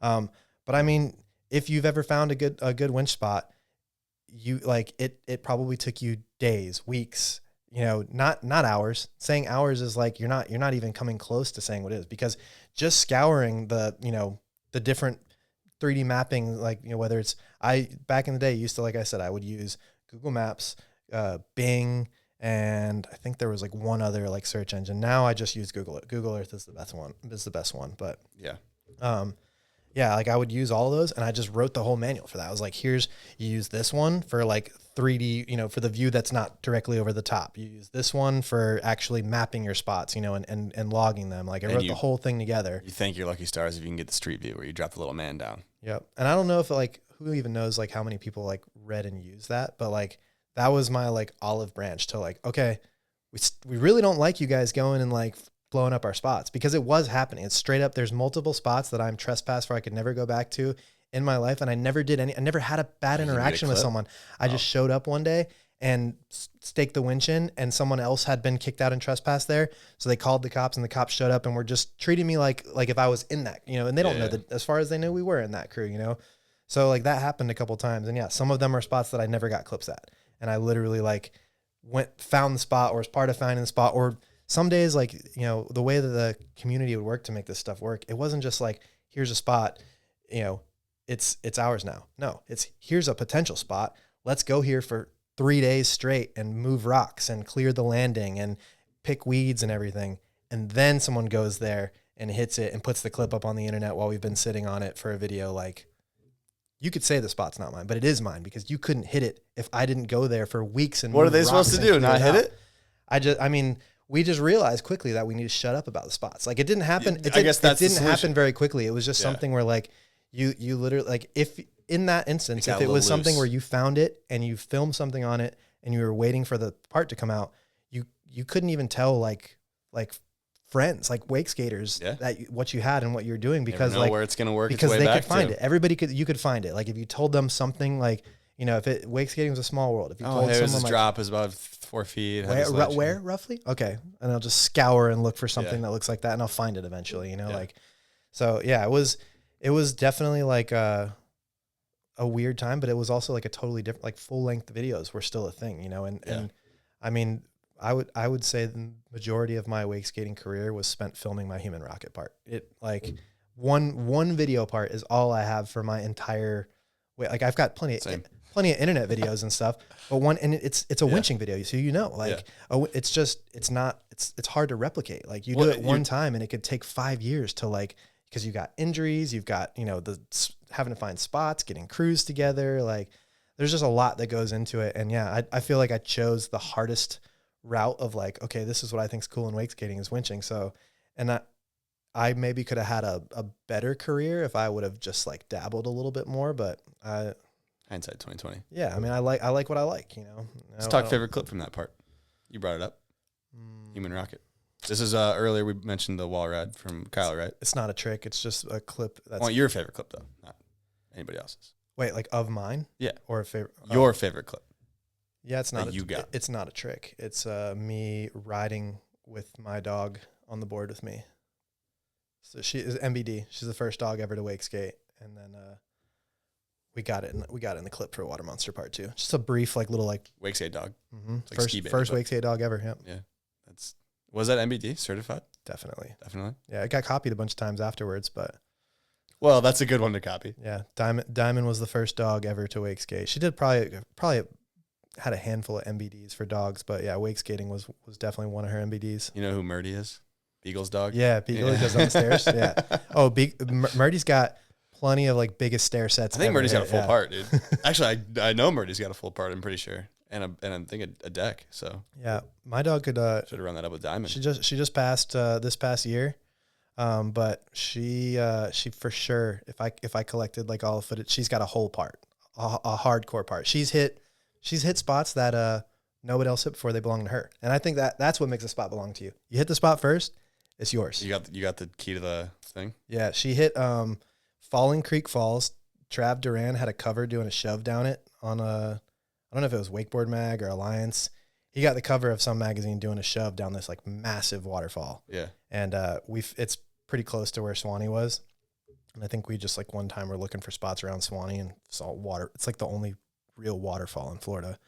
And, this has been hit by, I think Quinn's hit this. The Space Mountain Boys have hit this. Yes. Yeah. And like Brenton Priestley went It's like the biggest waterfall in Florida, right? Yes. Okay. Yeah. But before any of them hit it, Diamond hit it first.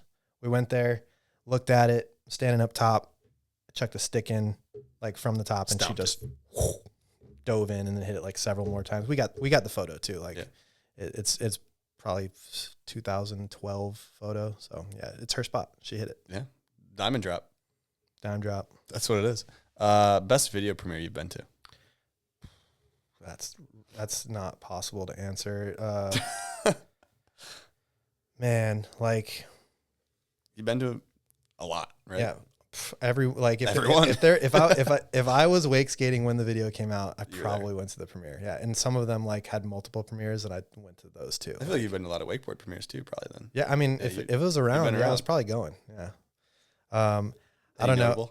Yeah, I really liked I don't know, like Fun Boots was early on. That was like when I like first moved to Orlando and was living with Dave Hansen. That was the video he was working on when I lived with him. So I got some clips in that, and I have a shared section, but it's not on the internet because it's on the. We'll have to find. I could probably get a hold of it before this airs. It's like Fun Boots was like a DVD, and it's on the extras. We had like a oak team. Dude, I'm pretty sure I have Fun Boots in here somewhere. Okay, so maybe not, but if not, I can get you a copy of it, or we'll get that. But yeah, we that video premiere was so sick. It was at Cimarron Skateway, which is like in like Castleberry, not that far from here. It's like a skating rink, but like the traditional like quad roller skates. And it has not been touched or updated since like whenever it opened in like 1970. Like there's not a kiosk to rent skates. There's just a locker room with a bunch of skates on the wall, and you just walk in there and find the right side. Like it's so old school. And we had the premiere there. Like we rented out the whole thing for it. And I don't remember too much other than like I just remember like super sloppy skating, people falling and like just all over the place, and then like somehow everybody just like migrated shuffling into like, you know, a couple vehicles and like ending up downtown, and then like, you know, from there it's spotty. But yeah, Fun Boots was really sick, mainly because that was like the first time that I went to a video premiere that it was like something that I was like a part of, or I was like more like in the wake skate scene. Yeah. I would think the best premiere of all time, though, is Nike Aquafrolics. Yeah, Aquafrolics. It's got to be legit, right?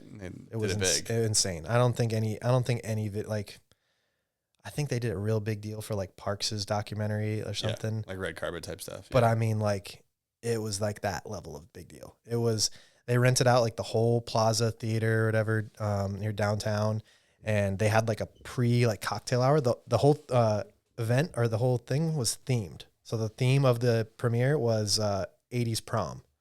So, and it wasn't like optional. Like you're not getting in if you were not getting in. And I think like even people that didn't have tickets got in as long as you showed up like you're ready for it, you know? So like some people that you'd think like, oh yeah, they're coming. If you showed up wearing like, you know, t-shirt and jeans, you're probably not getting in unless you're like in the video. But yeah, it was like this huge party that they had. Everyone was dressed up like if they're, you know, ridiculous prom attire, and they had a whole like cocktail hour before or drinking hour that was happening before. That was like actually probably like 2 to 3 hours, and it was sponsored by PBR. I think it was just free light beer for everyone. And PBR probably beer of choice. I mean, we were just like absolutely housing, just trying to delete beers as quickly as possible. Yeah. And see if we can get them to run out. And, yeah, it was just like pretty out of control quickly. And then like they funneled everyone in. We watched the video, and there was like a full blown like after party that was in like this like ballroom thing downtown. Like I barely remember where we were because it was very spotty, but I do remember there being like a light up dance floor, like one of those, like with all the different colors that you step on and it like lights up, like a true like disco dance floor. And just like a lot of wildness going down. But then like the like grand finale was at the end. Like a live band came out, and it was, have you ever seen the movie Old School? You know, when they sing that song? I don't remember it that well. It's called like Total Eclipse of the Heart. And it's like, I fucking need you more than ever. That one. The band, like that, the guy when he sings that, the line of the song is not actually I fucking need you more than ever, but that's how the guy in the movie sings it.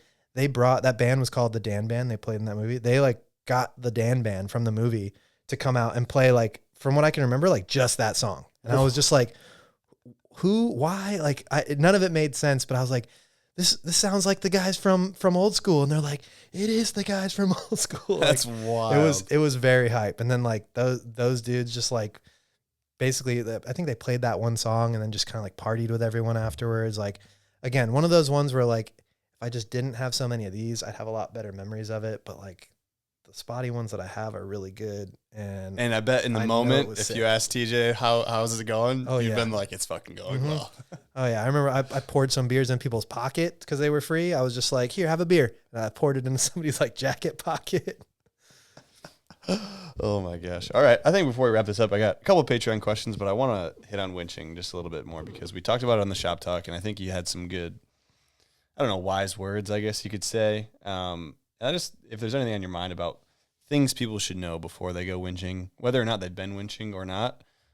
Just like, I don't know if there's anything to keep in mind, any important tips, tricks you have, because you've been at spots, you've hit spots, you've filmed spots, you've heard stories, you've kind of been around it all for a long time. So yeah, and I mean, even I still feel like an amateur when it comes to winching. Like when I'm, when we're winching, like it always felt like something was like that you were like total alert, like we're locked in right now. We're not just, maybe eventually we could get to the point where we're like chilling, okay, 3 people have gone. Like I know the landing's clear. I know it's not a bust. I'm driving the winch. Like, yeah, you might see me with my feet kicked up pulling after like the 100th pull or something, but even then I'm still like watching right along the line like a hawk if the person goes in the water and doesn't come out, but yeah, I don't know. Like some of the things I feel like I had to learn the hard way.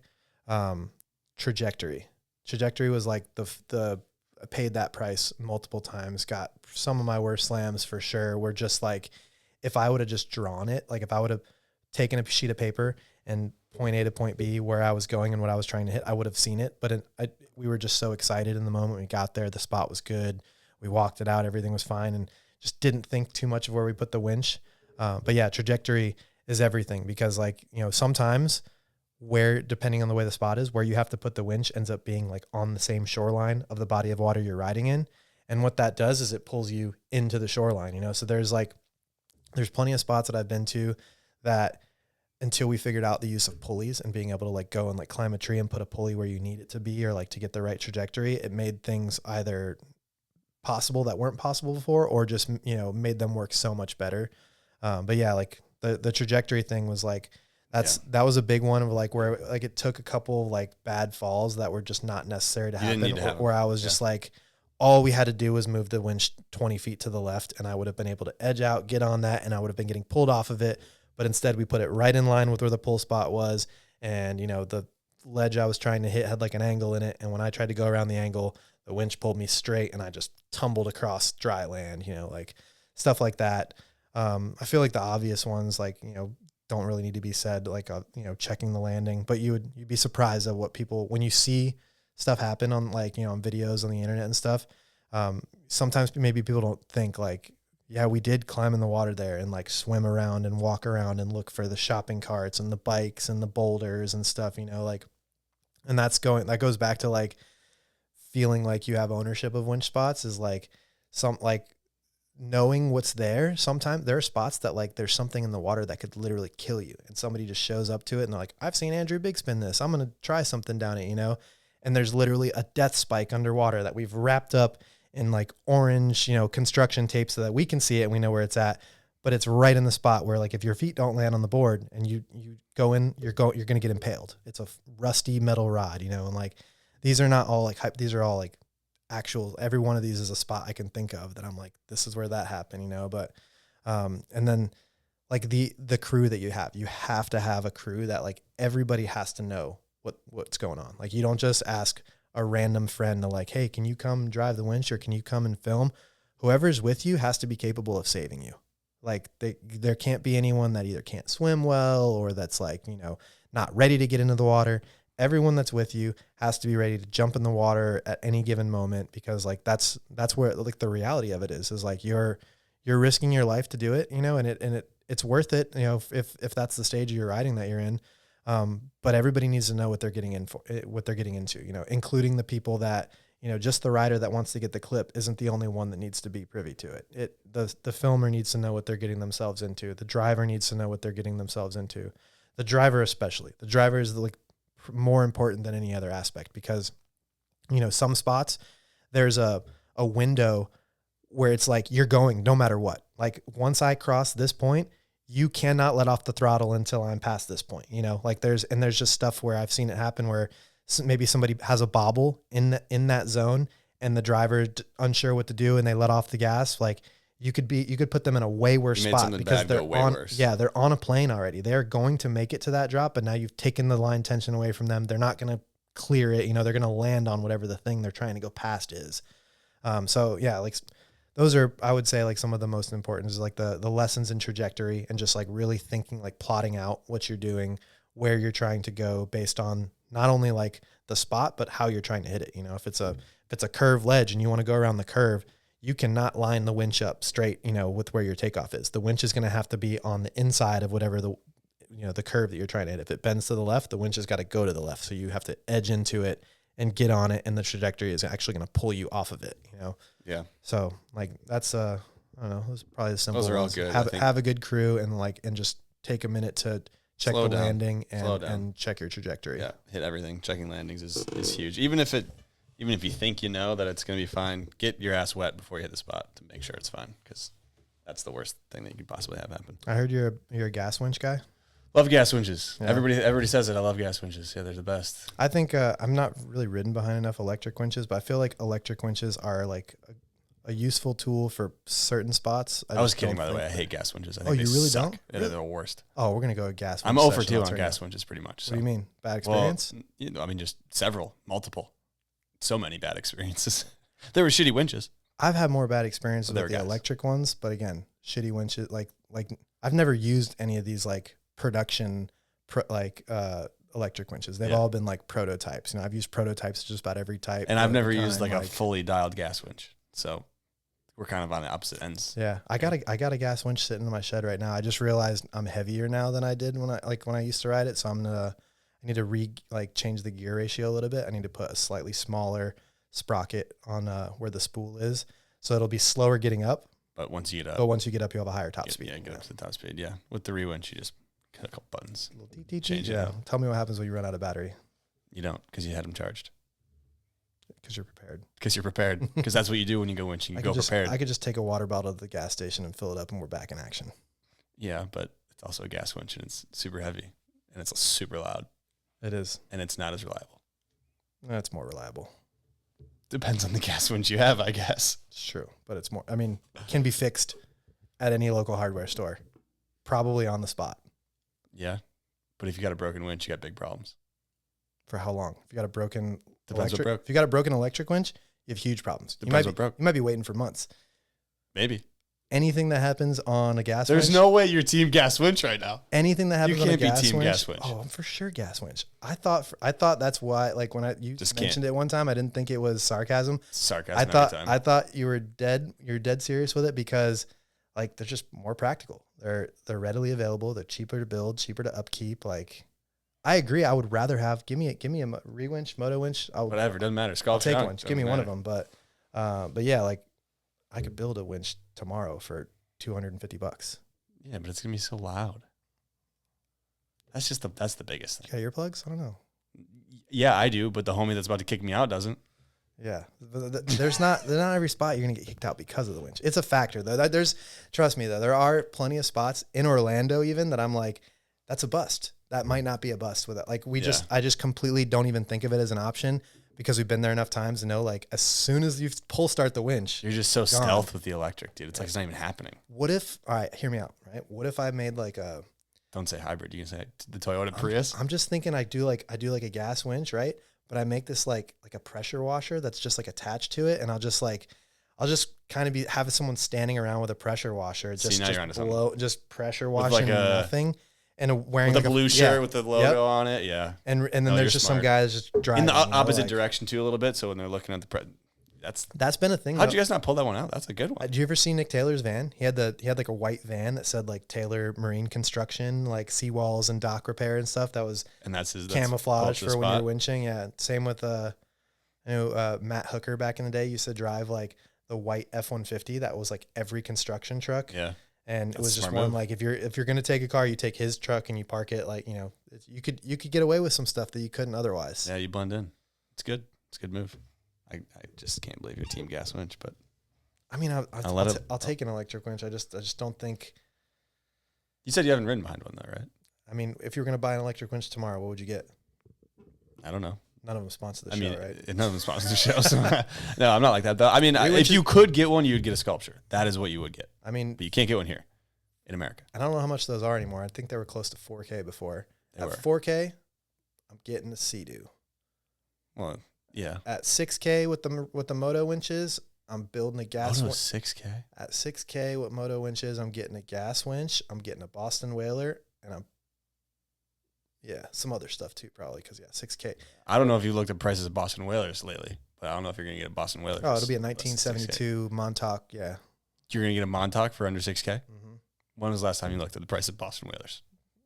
A month or two ago. Same. Yeah. There's no way to get one for under 6K? I'll send you the. Send me some because I'm trying to get a Whaler. Yeah, I'll send you some links. But yeah, I don't know. I think the Rewinch was like 3,500 when I got it, 3,600 maybe. Yeah. With shipping. That's about what I like saw them out when they were last up. But now like you can get a used one. How long did it take to get there though? Or you have bought one already? It's right behind you. Yeah. Right. I don't even need to get one then. I got the gas winch. You got the electric. We are a hybrid. John Darling's got two. Let's go. go. He can't use two at once. I know. I guess you could. That's why I'm not saying I'm not team electric winch because when we were on here doing the shop talk, when John mentioned having two, I was like, okay, so maybe I have a winch buddy. Yeah, he's got two. I got some wakeboard spots that are pins that I literally would just scroll past before, and then after we had that talk, I knew where some of them were. I was like, wakeboard spot, wakeboard. I just pinned them. So I was like, it was my. I'm thinking it's like going to be an olive branch. Maybe I just like kind of take you and John to the spots, and I'm still like, I'm down for that. Here's this. Like, I want to hit a wakeskate maybe spot. we stop and hit a wakeskate spot. I'm trying some ABDs on my wakeboard on wakeskate spots. I'll film a full part. Just ABDs? Okay, I'm for it. I'm here for that. Yeah, I would have been against it before, but like if I'm gonna be for it, I'm gonna help it happen. There we go. Okay, cool. I'm gonna film it. That and then fountain part. I want a part where I just jump through every fountain. Yeah, like, you don't see enough fountain blasts anymore. They used to be a big thing in wakeskating when winching started happening. Like you'd see some fountain blast clips in a lot of different winch videos just because like they're everywhere. You know, they're literally everywhere. I always wanted to see a fountain blast where you get some really small kid with a huge board and then you modify the fountain to be like fucked up PSI and you just send the kid. Dude, I feel like we talked about this. I feel like you could do a great trick. I think I talked about this one time at Valdosta with Quinn or something, like saying like how sick it would be to have an obstacle that was just a jet underwater, like, and you could that's just sitting up. That's what we were saying. I think we were like even talking logistics of like how could we do this, like. But then the conversation was like, okay, like what if it hits you in the face or the ass? Like you're screwed. Yeah. Yeah. You just can't have that happen. You're impaled. But what if a metal rail hits you in the face? You're screwed too. So I guess in Sea-Doos you wear like a barefoot wetsuit or something. You just wear a wetsuit for orifice protection. True. Yeah, you got to keep those holes tied up. So yeah, I'm here for your wakeskate. I think the off season is time to get in the streets because it's not so damn hot. Yeah, so I got a couple of good ones that I haven't hit in Orlando before that are like, I think some of them maybe have been hit, but they've like not been revisited in a while. Yeah. But some like a grass gap. Grass gap's fun, dude. You can hit a grass gap on anything. Yeah. Grass gap always plays. Yep. You can't own a grass gap. It's got varying widths too. So like I can hit it in the skinny spot. Different girths. You can hit it in the girthy spot on a wakeboard. Look at that. 1-2 punch. We can collab. There we go. Look at that. Wake skaters, wakeboarders shaking hands. All right. I got a couple of last Patreon questions here. Got one from Jonathan Sharp. How many tries did it take you to kickflip a slingshot wakeboard? I'm trying to think of like when the actual. I think I have the answer. I try to like the first time that I tried to do it. So I used to like I have a history of kickflipping wakeboards. Like back in the day at ODub, they used to have like an old like Flight 69 or something like right in the operator's tower. It had no bindings or anything on it. It was just like one of the first like twin tip shape wakeboards that was just getting baked in the sun out there, and like I randomly decided to take it down and ride it one day and did a kickflip on it. And that became something where like every couple months or something there'd be people in line that had never seen me do that. I'd be like, I bet you $5 I can kickflip that wakeboard. And then like someone would say no. And I'd be like, I'll bet you $5 too. And like eventually like I'll get it, 10, 15, $20 out of taking this thing around and kickflipping it. And I feel like the first time I did because I started kickflipping wakeboards with bindings on them. I think it might have so hard. I think it might have been like, oh, it's actually works so well. The bindings are like swing weight. So once you get it up, it goes whoop. It just flips so good. Yeah, ask Victor Salmon. He does. He does very well.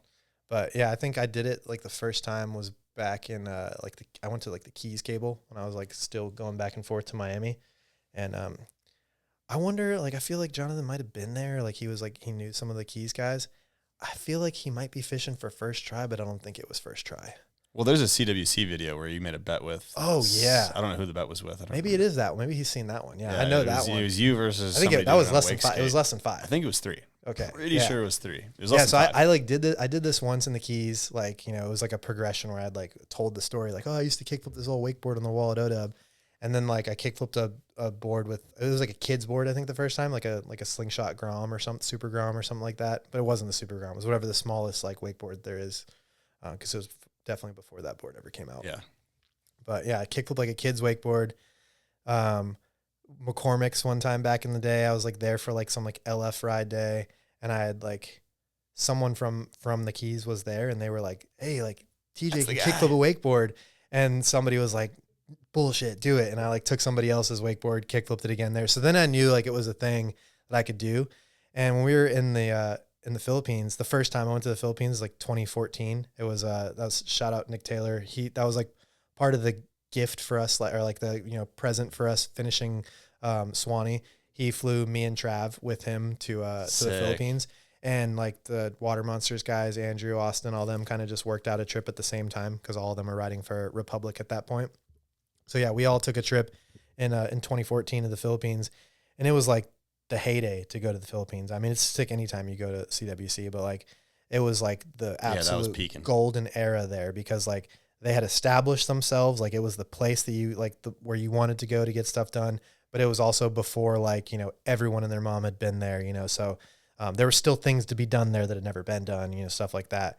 But yeah, so when we went, because like Nick and Andrew were both on Team Republic at that point, and you know it was maybe like only like 6 of us total that were there.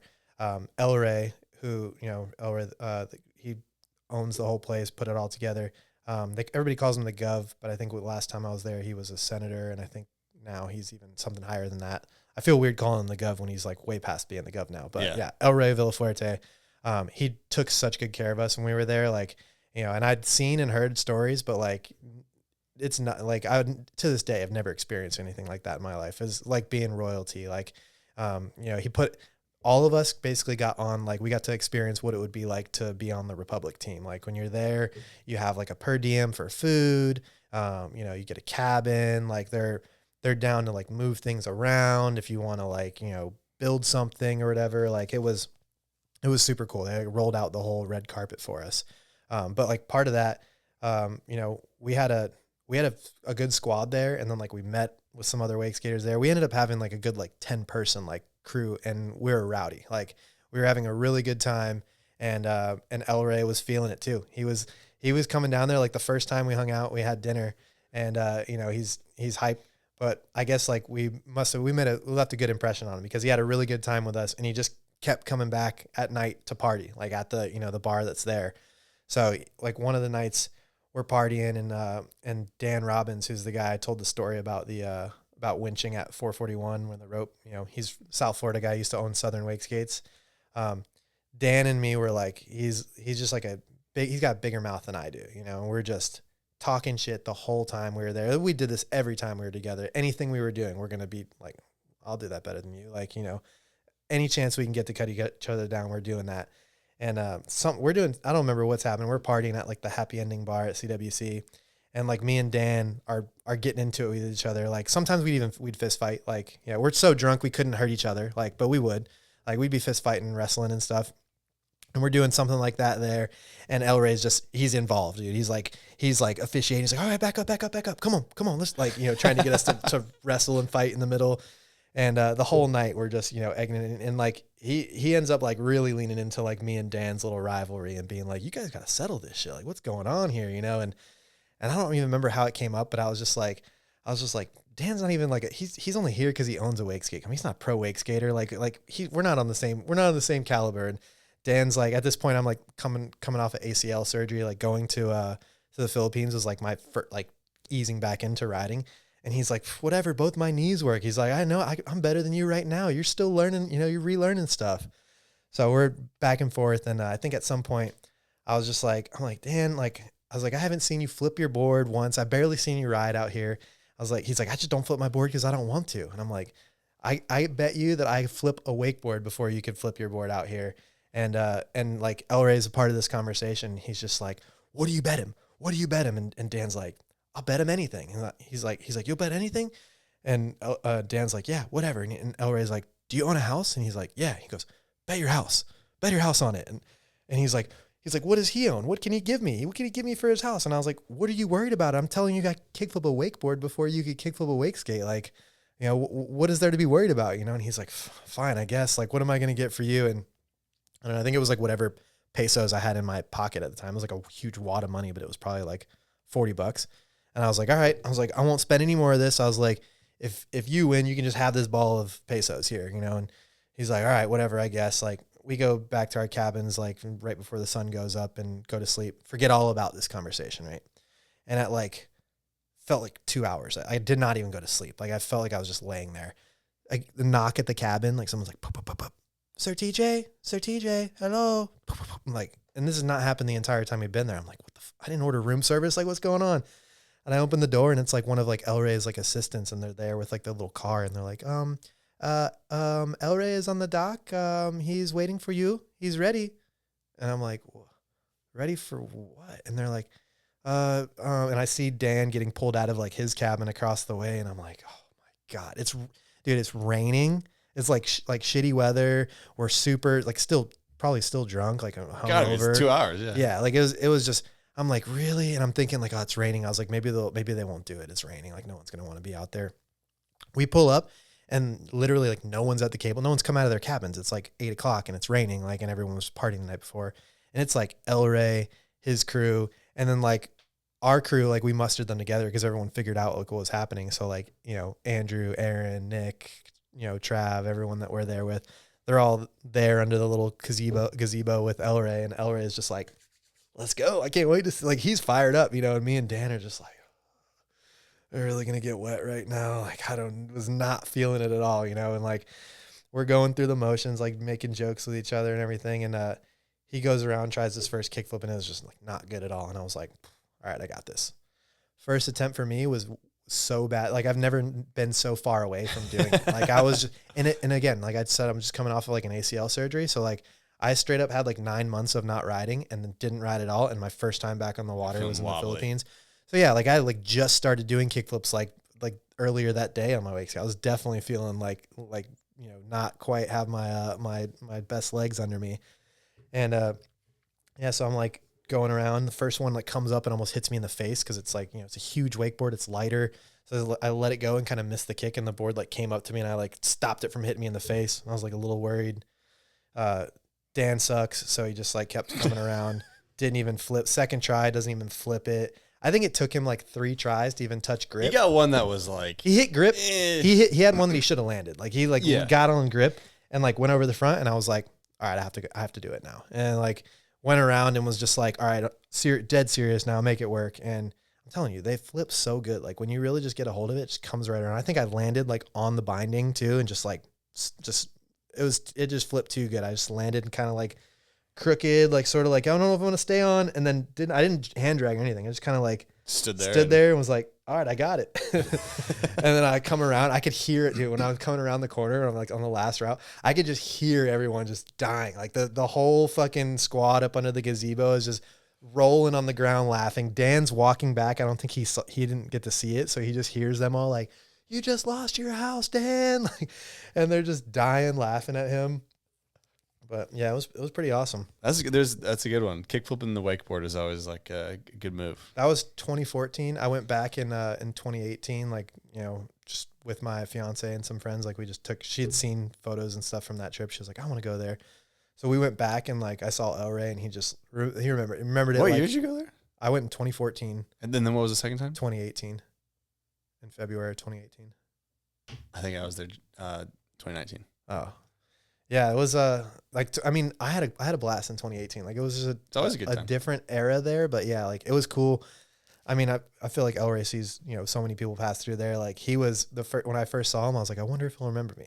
He was like eating dinner or eating lunch at a table with like, you know, his whole entourage, his guards with their rifles and stuff. He saw me from across the, he got up and come and said hi to me and everything. And like, this is my fiance's first time being there. She sees like the dude with the, kind of a big deal, she kind of knew like the context or whatever, but I was like, I don't know if he's going to remember me or not, but like, we'll say hi. He gets up from his like armed guards table, and like a couple of the guards like come with him to our table to like come say hi. And afterwards she's like, is that him? That's the guy. I was like, yeah, he's cool though. We're good. I'm on his good side. Love that. Love a good CWC story. All right. Before we wrap this up, is there anybody you want to thank here? Man, like I said, thank you to Maria, my fiance. She allows me to continue to be obsessed with wake skating and plan all of our trips in life around whether or not I can wake skate while we're there doing it. Starting to get a little bit out of that phase, but yeah, she's super cool about like if we're gonna go on a trip somewhere, like, is there a park nearby that I can ride? Yeah, like, you know, so very, very appreciative of her to like, you know, support me and allow me to pursue whatever this still is that I'm doing at 35 years old. It's fun. But yeah, and then I don't know, all the people that ever made it possible for me too. My mom, my sister, Nick Taylor, Ben Horan, all the pairs of shoes that and wake skates and all the stuff I got from Andrew Pastura, especially for all the wake skates and everything he gave me. After I built wake skates for a little bit after leaving Water Monsters, me and my buddy Tommy got the equipment from Jeff Skolnick, who was running Virtue Wake Skates, and started making our own. And after about like one board, I realized what a jerk I was and what an asshole I was not taking good enough care of my wake skates. But I vividly remember, like, even when we lived together, Andrew would, like, my board would end up being in the carport, you know, drying because he patched up a bunch of like holes or like a bunch of dings and stuff, you know, and he was always taking good care of it. As soon as I built one, I was just like, oh, I was an asshole. Like so many boards, like not even just Watermont, every board that I ever had before that was just like, if it broke, I'd just be like, what the hell? Like, I need a new board. Where's my sponsor? Give me a new board. You know, like now realizing like as strong as wake skates are, like you should just take care of them. So yeah, sorry, Andrew, for how many boards I blew out that I did not need to. But yeah, that's it. Love it. Well, this was a good one. We ran through a lot of wake skating. I know there's a lot more we could touch on, but that's what the shop talks are always there for, later episodes. So appreciate you coming on. This was a blast. I had a good time chatting with you. Thanks everyone for tuning in. It means a lot. Make sure to like, comment, subscribe if you're on YouTube. If you're listening on Apple or Spotify, make sure to rate 5 stars. And if you are enjoying the podcast, share with somebody that might enjoy it. Join that Patreon. Yeah, join the Patreon too if you guys are interested in supporting the podcast. TJ's on there. Yeah, guy. Gold member. He is. I'm a gold member. So thanks for having me on, man. I was stoked to Wakeskate fan out with you, and also like I'm a fan of the pod, so stoked to finally be on. Thank you, man. Yeah, it was good to have you on the shop talk, but you needed your own story to be told. So I guess if you say so. A bunch of people are probably gonna be like, "Who is this dude?" Well, then they'll hear some good They stories. still don't know. That's the whole point. He's got a pro model right here, guys. Come on, what are we talking about? This is 2012 right here. What are you talking about? It's not that long ago. A couple years ago. Come on. 2012 is a couple years ago. All right, man. Yeah, thanks everyone for tuning in. We'll see you guys next time.